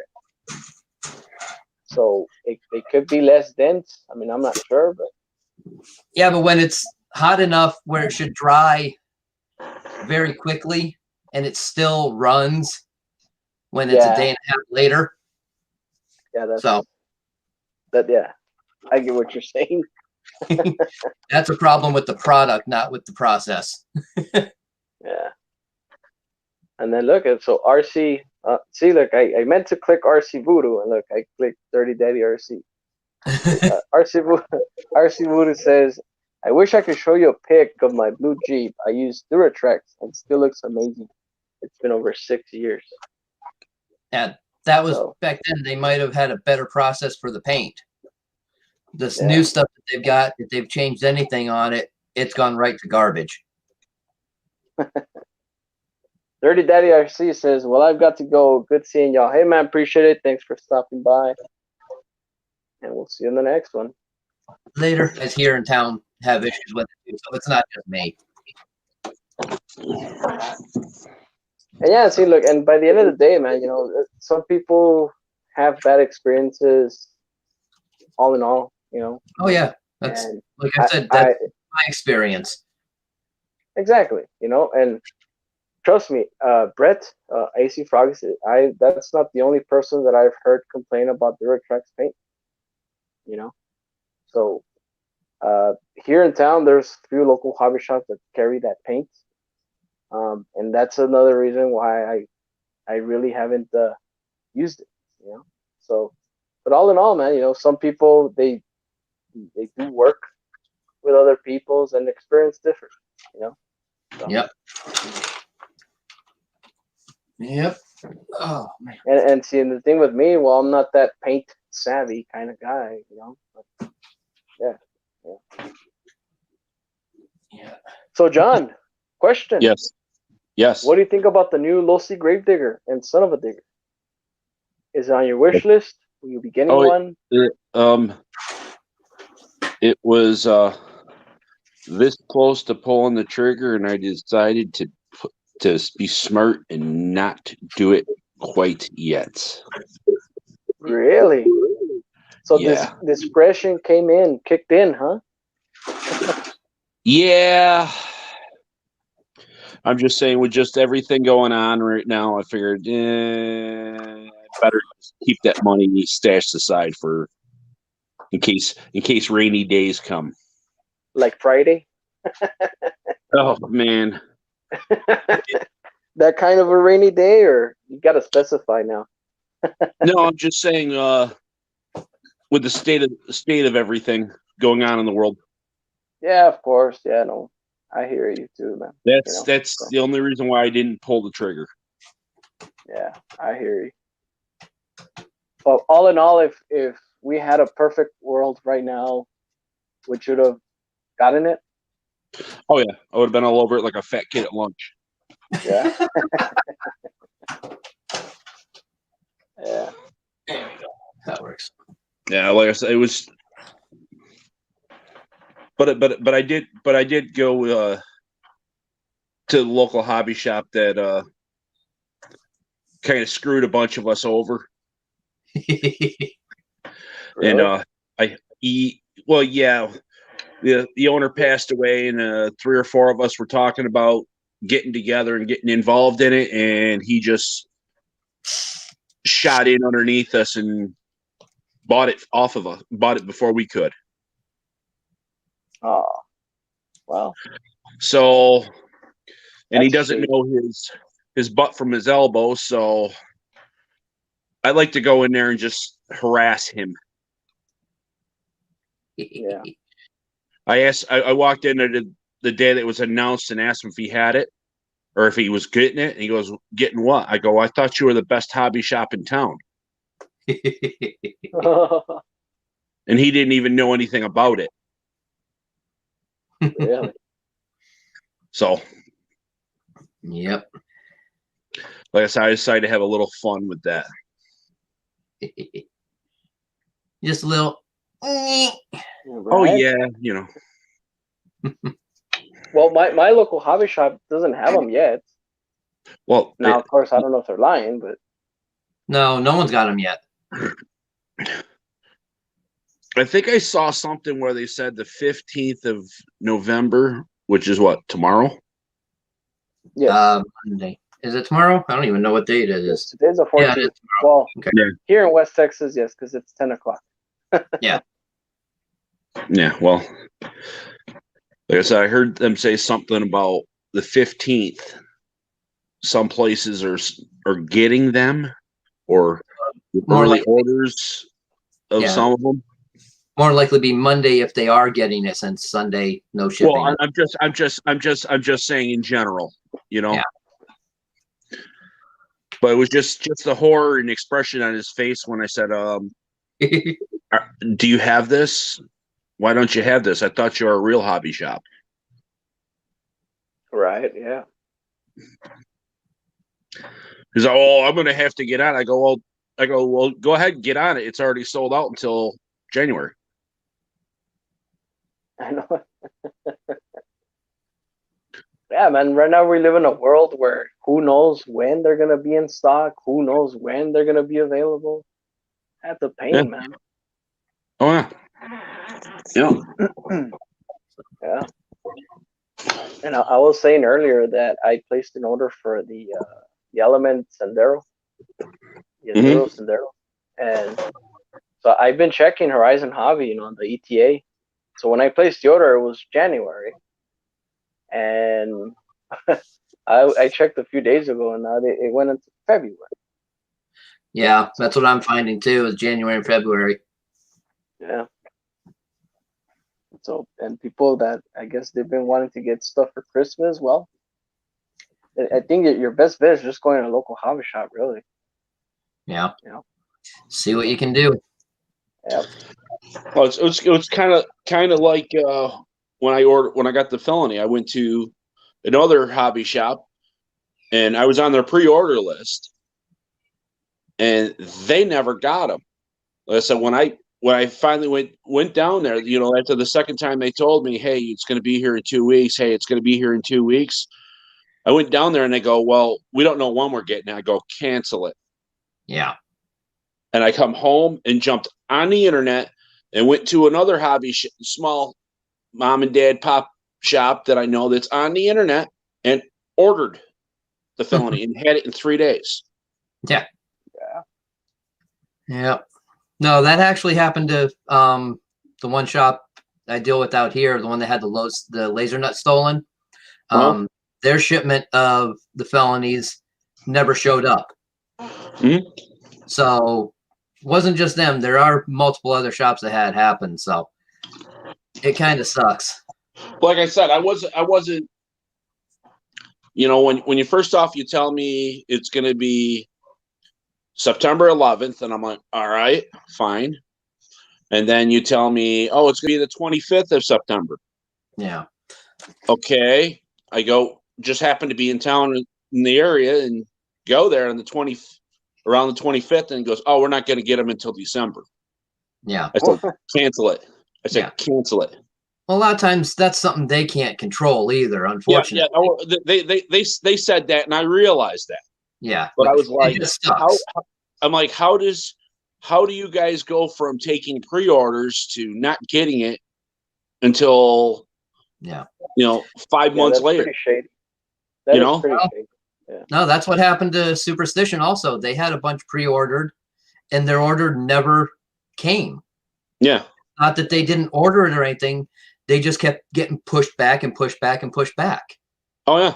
It's nothing they could control, and it just sucks for everybody. Oh yeah. Like I said, them guys there, man. They see me walk in, and the first thing they say is, "Uh-oh, what'd you break?"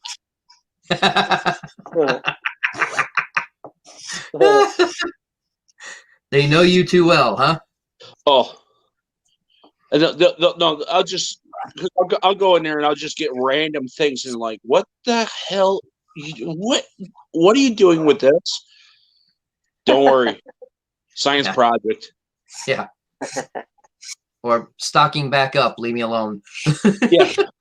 I'm standing up to my hypotheses. Yeah. It's crazy, man. Yeah. So, and like my experience with my local hobby shop. So when the laser nut came up, I did pre-order mine, my local hobby shop, and they're very adamant. They're very good with that, and I was very surprised on the list they had actually for the laser nut. I'm like, so yeah, can I pre-order this? Like, yeah. It's like, you want to see the list? I'm like, there's a list? Yeah, look, there's all these people.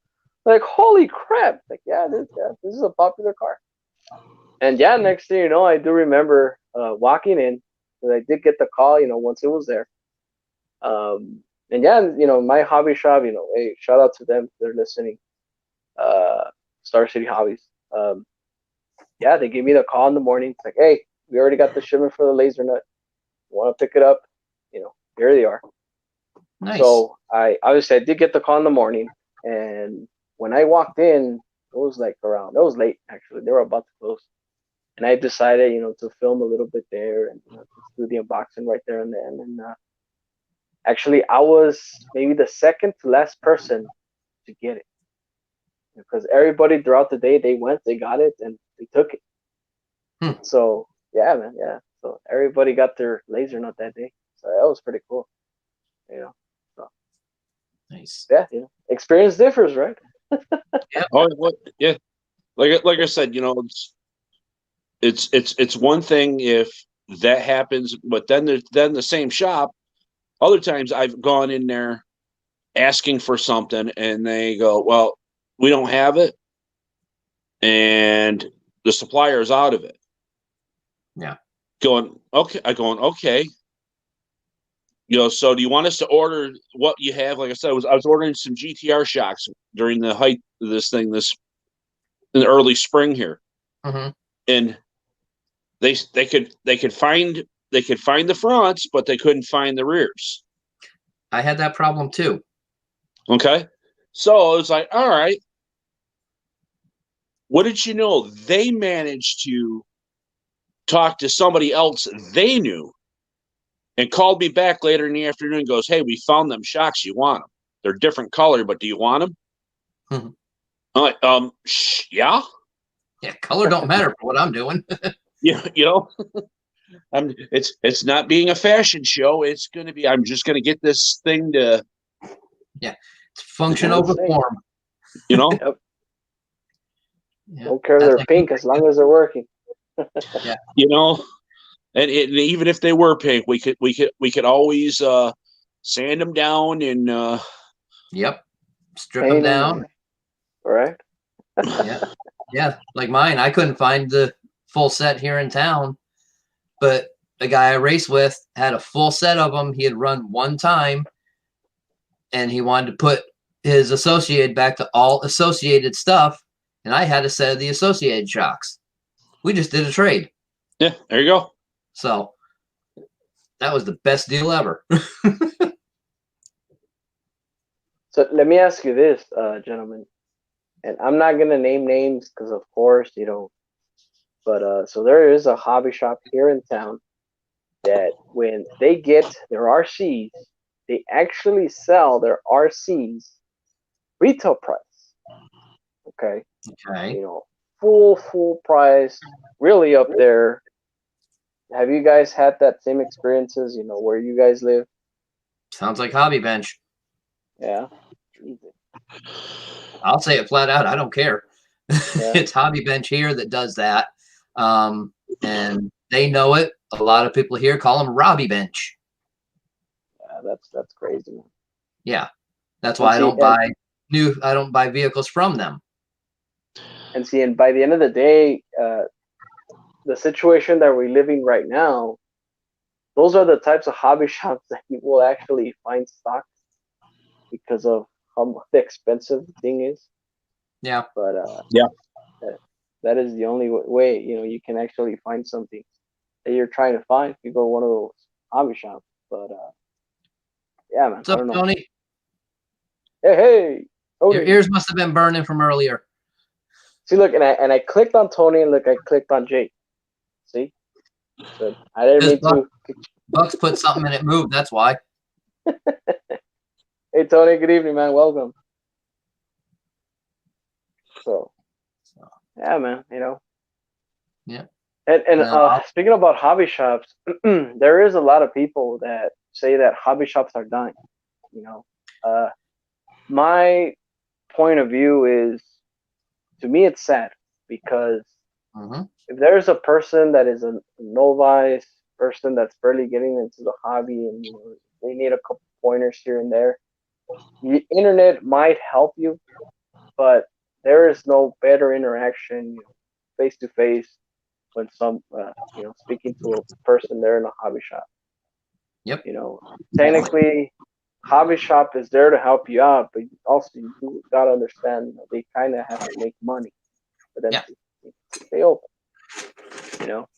And Yep. I do appreciate that. You know, I do support my local hobby shop, and I support it greatly.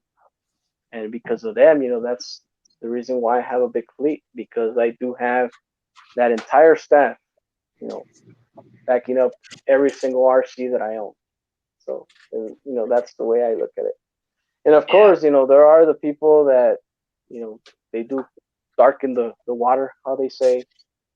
Yes, I mean, there are the shady hobby shops out there that, you know, they don't care about customer service. They don't care what you think. They don't care. They just care about themselves. And, you know, that's when the Yep. hobby shop scene becomes bitter, you know? So, but No. all in all, man, you know, I do support local hobby shops, and, you know, Yeah. and I No, do I agree. get that they have to make money. So, I agree that it sucks that they do that. I'm not gonna lie. I am guilty of getting stuff offline and all, but it's stuff that none of the shops here in town carry. yeah, That's what I do. I usually hit the local shop, the local 4 or 5 shops first, and then if they Yeah. don't have it, then I go on. Yeah. None of the shops around me, even the place I got my semis from, he doesn't carry a lot of parts for them, and he carries none of the aftermarket stuff for them. So it does me no good to even bother. So I'll go on for that. I've gotten some batteries offline. First ones I got that I really liked are those gold bats that I did the review on. I just ordered another pair of them because they work so well for me for my racing. And at $36 for a pair of 2-cell lipos, 5200 milliamp hour, 100C rating, I'm oh not wow, going to beat that anywhere. And they are working really well for me. yeah, So yeah, I'm going to get those again. I just got my second set. I might get a third. I don't know. But I try to support my local shops. I drive to Scottsdale to the Hobby Garage when I can. I go out to Superstition when I can. Both of those are quite a ways out from me. If I just need something small like a gear or something, yeah, I'll hit Hobby Bench just because it's close. But for certain things, I'll drive the distance for the other shops. yeah, But a lot of people don't realize that if they don't support local shops and they go away, they'll lose a lot more than they think. yeah, definitely, yeah, So yeah, you're on the right track there, Gabe. exactly. You know, So and I'll yeah, give you an example. Another example that I can give you is, obviously, when I first started the hobby, I wasn't that familiarized, you know, with Spectrum. Okay, now because of them, because actually they did their homework, because that's what they do for a living, they were able to show me how to use a Spectrum receiver, how to bind, how to program, how to do everything on a remote. And yeah, that, of course, you know, that is something that, yeah, you can find over the internet, but the interaction that I had with them, to me, it was just a lot simpler, because, like, look, no, look, you go here, you go there, this is where you click. If you do yep, this, it should do that. If you, I mean, it was so easy and simple, you know. So yep, that is one of the things that, you know, I guess you should consider. yep, yeah. You know? So, Support the local shops, especially the mom and pop ones. exactly right. So, and then TCXRC says, I'm mixed. I buy a lot locally. Yeah. So there you go. And then Brandon Tiblin says, I have 0 hobby shops around me unless I would drive half an hour and a half, like 2 hours. Jesus. Wow. Yeah. That's like me. Superstition Springs is minimum hour and 20 minutes away from me one way. And then Hobby Shop is, depending on which way I go, 45 minutes or more. Yeah. But I mean, unlike you, Tony, you've got a bunch of things you need, but you don't have a lot of time because of your work schedule and everything. Me, Yep. I've got time.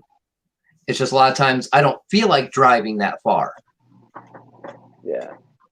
I mean, there's been some times I'll know someone going to Hobby Garage, which is the one in Scottsdale. They're going out there, they're posting, they're doing. I'll send them, hey, if I get a hold of Travis, they have this. Will you bring it back to this side of town? And I'll pick it up from you. I've done that multiple times. That is sweet, man. Yeah. So, and then if it's something Superstition has, I'll pick it up. I'll order it from them, and they race with us on Saturdays. So I'll just go pick it up from the race. And there you go, huh? Win-win. Yeah. So yeah, those things I can do. But if it's something I need right then and there, I'll go get it. And see, look, so Buckstar SeaWorld says Naked Hobby gives you back 25 for every 250 or 350 spent. That's So cool. that's cool, you know. And my local hobby shop does that as well. I think every $1,000 that you spend there, I think you get like a 15% discount or something like that on your next purchase. Yeah. So Hobby Garage that's does that too. They've got a rewards program. Yeah, one of the ones that I go to does $5 for every 100. That's cool. That's Oh, a good deal, actually. Yeah, yeah. So yeah. I just go ahead. I walked in there one day and they're like, "Oh, do you want to use one of your $5 off?" I kind of like, "Whoa!" I go, "What?" I go, "Let me guess. I got about 43 or 44 of them." You know? Yeah. CCXRC says, I try my best to go as much as I can. I just bought 2 Reefs Raw 500 servos locally. Even though I have a discount from Reefs Direct, I just want to support local. Yeah, of course, man. Yeah. That's the thing. Me. With the since I'm MKS team driver, there's been times I needed a servo right then and there. Well, the only shop in town that has them is Superstition Springs, the one that's an hour and a half away. So I'll go out there. He gives me a discount since he knows I'm a team driver. It's not as much as I get from them, but it helps me out and it helps them out. Yeah, exactly. So, you know, and it's a win-win. Yep. So. Yep. We gotta do what we can to keep this stuff going, especially with the stupid stuff going on in the world right now. Exactly. Oh yeah. Yeah. Keep the mom and pop shops going. So. Because once they're gone, where are you gonna get the kind of customer service you're wanting? You won't get it online at all. Yeah, exactly. You know. And then to learn stuff, you have to go online and listen to goobers like me. No, but either or, man. You know, information now has gotten so easy to obtain, but at the same time, I'm more of a hands-on kind of guy. You know, I can read and say, okay, so where do I start again? Yeah. You know, I really like, you know, somebody there just helping me out and go as I fix stuff or as I program or what have you. And, you know, that's how I execute a problem, you know. So, and also a perfect example. Okay. So the Bigfoot that you see in front of you, because of my local hobby shop, I was able to mount those tires on them. Okay. Well, I'm going to tell you the honest truth. I went in there and I said, look, I really want to mount these tires on here. What can we do? And we looked at all these options and we say, you know what? We just need spacers. We need to cut a few things here and there and we'll have them mounted. Night, Kevin. That easy. And yeah, you know, so, but yeah, my local hobby shop made me put this truck together. So, and Kevin Gibbs, hey man, have a great evening. Thanks for stopping by, my friend. Later, Kev. Now, is that a Claude or is that This is a Stampede. Oh, it's a Stampede. Okay. Okay. Yeah. He wasn't here when you told about it earlier. Yeah. And also Tony, oh man, Tony, you're doing a great job, buddy. advertising that Son of a Digger and Grave Digger, and Okay, how many so is that now? 7 or 8 uh, videos on it now? Wow. You're just knocking yeah, them out, dude. Good job. and word around says that Tony helped Horizon Hobby put the video together for for the Anderson people, Yep. For Son of a Digger and Grief Digger. So Yeah, I wasn't even counting that one. yeah, I was counting the ones he's done. I mean, he's and rocking it out. He's doing an awesome job for that thing. I was gonna And say exactly. he had what five lives at the first day it come out or something like that. like 2 or Yeah. 3 lives and then like 5 different videos that day. Yeah. If I count correctly. But they couldn't have got a better guy to do it either. I know, right? Yeah. He was the perfect person to do it. Lucy did their homework on that one. Like, who Yep. should we ask? Yeah, no guy better than Tony. And Yep. so now I'm keeping up with CCXRC with Tony, as you can see. The last post you posted on Instagram, I did see a shaft outside of the diff on one of those Losi trucks. Now, can you give us some intel on that one? What happened, or do we just have to wait for the video to come out? Yeah, because I missed this one. I didn't see that. So I'm curious about that myself, Tony. So he did post that on Instagram. I did see one of the freaking axles busted. So, and I don't know, maybe he'll say, well, I guess watch the video. I guess we're gonna have to wait and do that. Holy smokes, what is going on here? He busted the axle. Oh, Yeah, see, oops. there you go. Oops. What's that? Oh, I bet the kittens are out. I keep hearing something banging into the door. I'm like, what is it? The kittens must be out of the room. Oh, I see. They're what, 9 weeks old tomorrow? Oh, really? Okay. Yeah. Well, 5 still need homes. If anyone was in this area and wanted a kitten, they could come get one. Oh, there you go, man. You heard it here in West Texas and other parts of the world. Oh, sweet. And then also, so I did also catch, the videos for of course Losi and Horizon Hobby.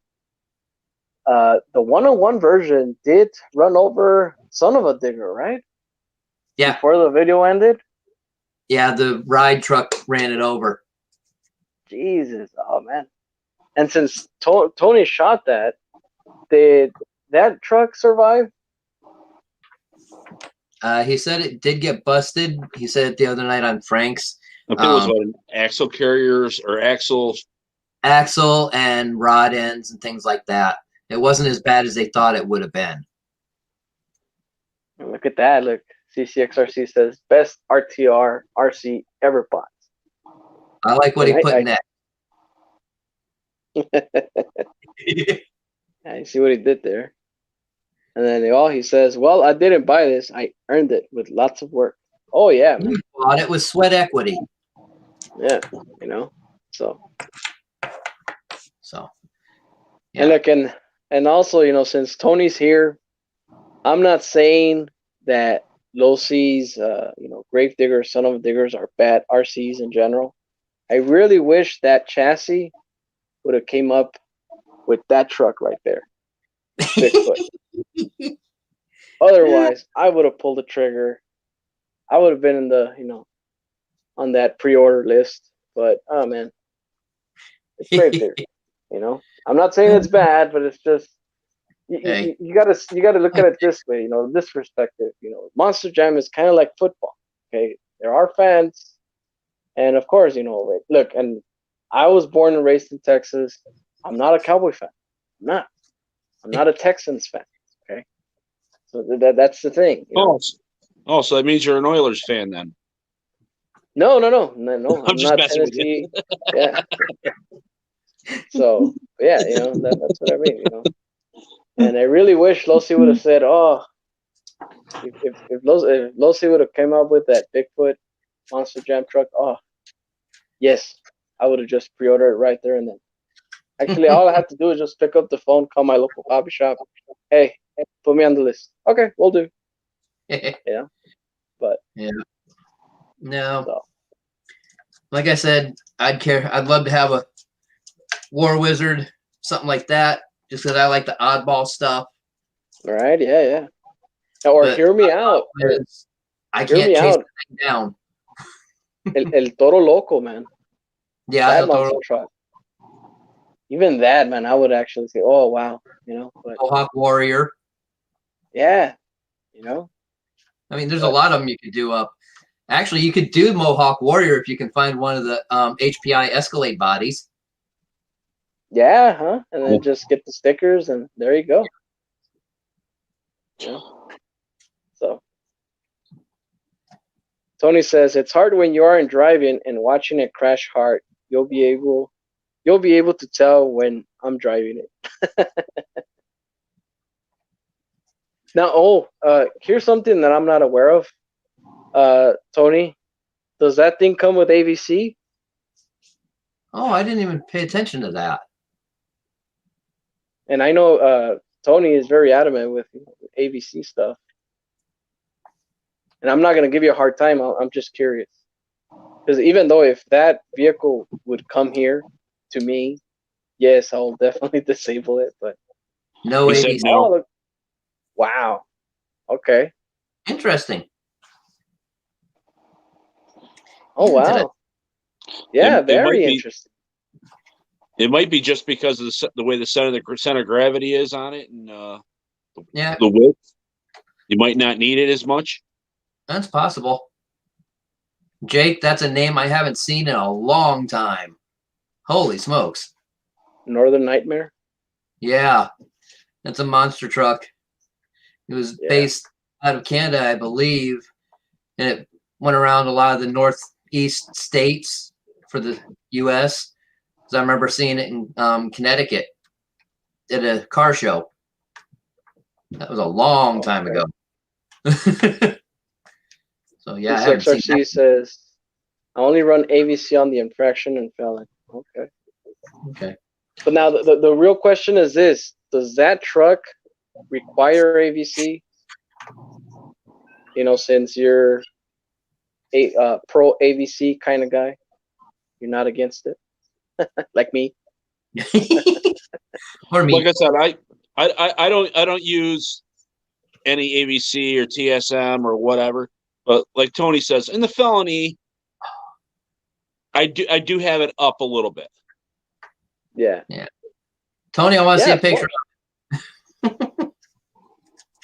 And there you go. See, like, yeah. Can McQueen. Yeah. Yeah. And then here's my other way of thinking. So Losi came out with this truck. Okay. You think Axial is actually gonna drop their price more with their SMT10s? What do you think on the Gravediggers? Tony, I know on Tony's stream they said the SMT is not going anywhere, but I don't think they talked anything about price, but I could have missed that. But I don't see him changing the price on it because it's still a different league of truck. It's more of a entry level, as they were saying. It's almost half price if you think about it. Yeah. So I don't see why they changed the price. But I don't remember. Then again, the Losi does look more of a realistic monster truck. Yeah. The only thing, the problem that I've always had with that SMT10 is those wheels, man. Those wheels are super tiny.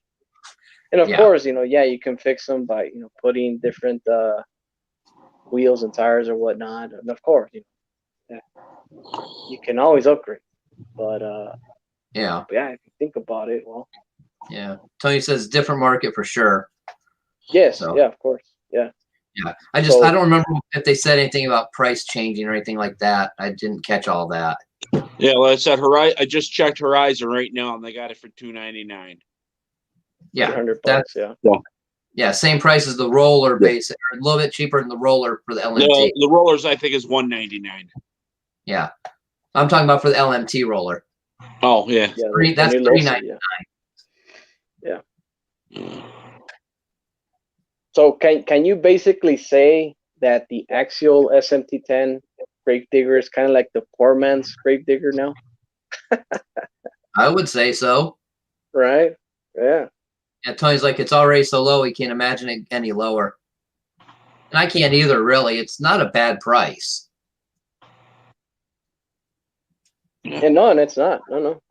And for what it is, yeah, the price is good. Yep. Okay. You know. So. I like that better. And see, and yeah, and this is what it comes down to. You know, CCXRC says they only have license for certain price ranges.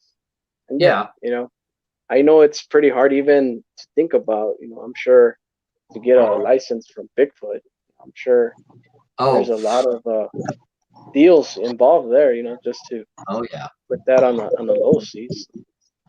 Yeah. But nothing is impossible. I got to throw that in there. Yeah. No, nothing's impossible, but even just getting a licensed body from a manufacturer isn't cheap. From Chevy, Ford, Dodge, whoever.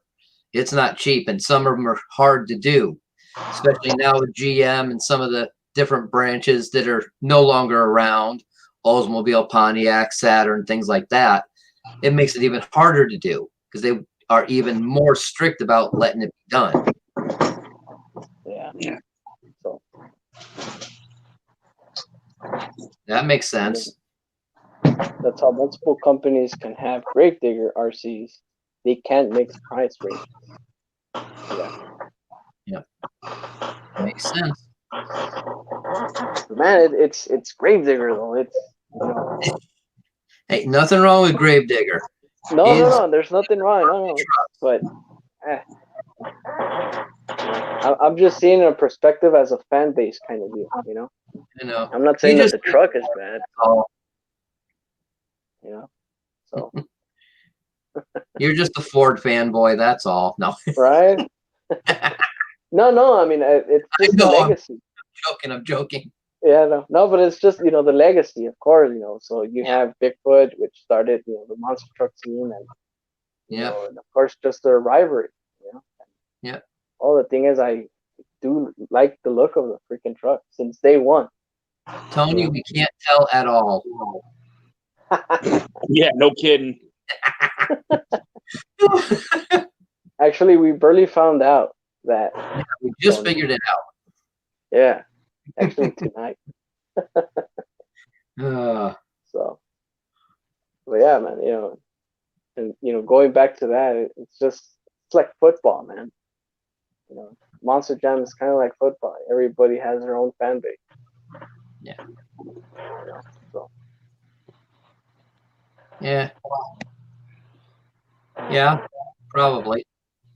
I never went to the Monster Jams early. I've only gone to 2 different shows. Both times had someone invite me at the last minute, so. Yeah, same here. Even here, they do host, the Monster Jams. Yep. Usually every February or March. Yeah. They're pretty awesome. Yep, they are cool. And Tony, you're not far from War Wizard either. He's in Bristol, Tennessee, so that's not too far from you. It's actually from Bristol International Raceway.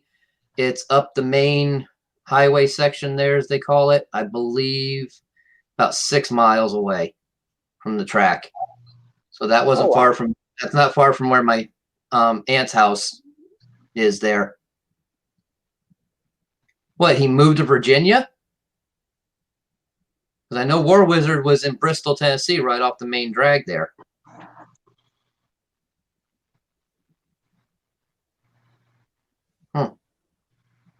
Look at this one. The autograph line was all the way up in the stands in Fort Field. Yeah, I don't doubt that. Yeah. I still gotta make one of them Monster Jam shows at Ford one of these years. Okay. Yeah, Bristol isn't far from you at all. Like I said, my aunt lived literally 15 minutes away from the racetrack. when they'd be racing there, you could hear it from her house. And at times when it wasn't racing, they'd hear motors similar to it. They're like, what's that? And then they figured out it was the monster truck shop. Damn. That's crazy. Yep. Yeah, my aunt passed away. My cousin still has the house. But yeah, I haven't been there since 2010 was the last time I was in Bristol. That's when I went to the drags the last time and got a blower belt from Del Worsham's Alanabi funny car and a clutch plate and floater disc from Matt Hagen's funny car. Oh, cool. Pontiac Silverdome, yeah, I wouldn't mind going there to see a show. But I'd like to go to the finals in Vegas one year if I could get a ticket for it. Well, I think they've started to move it around. I don't think it's going to be in Vegas. It was supposed to be in Florida, I think, this past year. What? Yeah, they're not doing. In Florida. Only in Florida. Yeah, I was going to say the Silverdome's no longer. So yeah, that would have been a good show to see, though. Yeah, Tony said it's in Orlando now. Man, Orlando sucks. Believe me, I've been there. Don't like Orlando. Yeah, I watched the video on that. Cool to see, but sucked to see. Well, how they had to blow it up twice to even get it to fall down? Yeah, but just that they did it in general. Yeah. So. Well, they let it go to hell anyway. Yeah, I know. They're stupid for that, but we won't go there. Hey, one of my frogs will actually fit on the front of my trailer. Awesome. Hey, also, Brett, so you do have a shirt for your channel now, huh? Yes, I do. You want to showcase it here with us? Hold on. Right there. Woohoo! Look at that. It's double side print.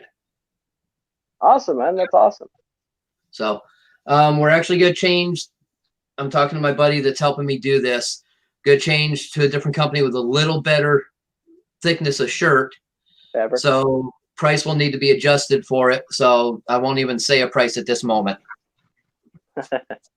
That's awesome, man. Congrats. So for double-sided shirts, I've seen a lot of those on different channels for things. They're going $30, $35. It'll be under that for sure. Yeah. Awesome. And then if I can get stickers done a little different sized, because I want something a little better than this. Kind of hard to see. I want a little smaller than that. Yeah, well, that's what is that? 3x3? Right about there, yeah. Let's see. About 2.5 by 3. Yeah. Yeah. But yeah, I want it more like this, but in a smaller size. Yeah, that looks nice, man. Cool. Yeah. But slowly getting there. Yeah, and actually, so I do have RC Basher Boy stickers. The reason why I haven't even advertised my stickers because, well, what we're going through right now. So that's why I haven't even done anything, So Yeah. hopefully we can get back to normal. I don't know what the new normal is, but That's the problem. Yeah. Huh? So. And scary point. Yeah. Right. Yeah, very. But until then, I do have. I don't know if I'm gonna go back to the original sticker again. But I do want to make T-shirts now.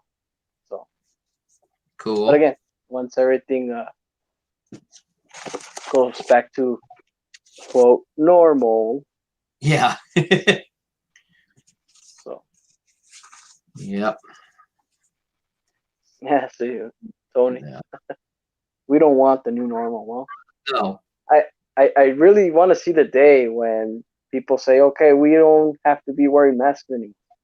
I'm sure people are still going to wear masks regardless.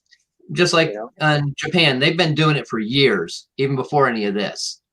Yeah, yeah. Well, See, yeah. A lot of it's been because of all the smog and pollution and Yeah, but that's their normal. So now we're going into their normal, which I don't like. Yeah. I don't have a problem Well, with them doing it. I understand why they do it, but it's not yeah, for me. when the day comes that you hear, okay, it's not necessary to wear a mask, I don't think people are going to be like, oh, okay, well, throw them away. Nah. Probably. I'm starting a rather large fire, and they're going to be the fire starter. Yeah. Yeah. Yep. All right. First one officially going on something. Woohoo! What is that, a 3-axle trailer there, Brad? Yep, the Hercules Hobbies. Damn. Yeah, So it's practically, long. how many cars can you fit on there? I can put 2 drift cars on it. Oh, 10 scale. They're not scaled the right size, of course, but they'll fit on here. that's sweet, man. So, Yeah, I was going to say, what's that, about 4 foot long, but it looks like? well, got my ruler. One, two, A yard? about 3.5. More than a yard? Yep. No, yeah, 2 cars easily. Yep. Nice. Cool. And the first official AZ Froggy sticker is on something. Oh, yeah, look at that. That's awesome, man.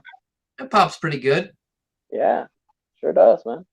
So, yep. So I got the larger ones I can put on my cars. So that's cool. Sweet. Sweet, Yeah. sweet. And I got Well, these. gentlemen, it has been, let's see, what is it? 2 hours, 57 minutes, Oh, 23 wow. seconds. Yeah. And actually, I mean, I decided to be here a little longer, but yeah, it's 3 hours. You Please. you guys wanna pull an all nighter? What do you guys say? I know, I probably won't sleep tonight anyways. I didn't last night, so it wouldn't make any difference to me. Yeah. oh yeah, man. I actually, wow, 3 hours. Actually, then they flew by. Gotta say, man. Yeah. So, and of course, so today's topic, it wasn't really anything. I just wanted just to talk to you guys and shoot the breeze and catch up. And last week I wasn't able to do a live, well, because of just life, I guess. I was just so busy at work and I came home late. And I didn't think you want to hear me, all tired. And so yeah. But I guess this makes up for that, right? Yeah. So, and look at that. Bucks RC World says, I'm here till 6 a.m. He's at work. That's why. So yeah, man. So, but yeah, I guess we're going to have to call it here at 3 hours. Right now we're at 2 hours, 58 minutes, 37 seconds in. So, I'm going to go ahead and start with Brett, if you want to say something, some wise words before we leave. Wise words from me? Yeah, okay, whatever. Just thanks for having me on, Gabe. Just everyone have a good rest of your weekend. Stay safe out there. I appreciate it, man. You stopping by, man. So, and John, anything? Charge the batteries up and let's go bash and break some stuff. Amen to that, man. Oh, yeah. So, yeah, so I really appreciate you guys stopping by, just hanging around here. And your host, RC Basher Boy. Yeah, so tune in next week. Hopefully next week I'll be able to do another live stream. And of course, I do get this a lot, So what time do you come in? 8 o'clock Mountain Time. Google it. That's all I can say, So Let's see. So yeah, 10 o'clock Eastern. there you go. See, Yep. and right me now, and Brett, right? it's Yeah, me, right? yeah, me and Brett, we're kind of sharing the same time zone. So because he's in Arizona, that's the only state that they don't really change the time. It's 11:03 here. Yes, and 11:03 over here as well. So, but yeah, but hey, maybe I don't know. Maybe one day I can maybe pull an all-nighter. Who knows, man? Depending on how I feel. Look, I'm the type of person that, of course, I pulled a 7-hour live stream. I don't know how it happened, right? So, but yeah, I mean, if the fans want to pull an all-nighter, RC related kind of deal, hey, I'm all for it. But not tonight. Not tonight. Nope. Tell you that. 20 videos going live in 5. His new one. Ooh, wow. All right, cool, man. So yeah, so before we end it here, let's go ahead and show some support to CCXRC. As you can see, video going live in 5. So yeah, ladies and gentlemen, we'll go ahead and end it here, and we'll see you on the next one. Later. Yeah.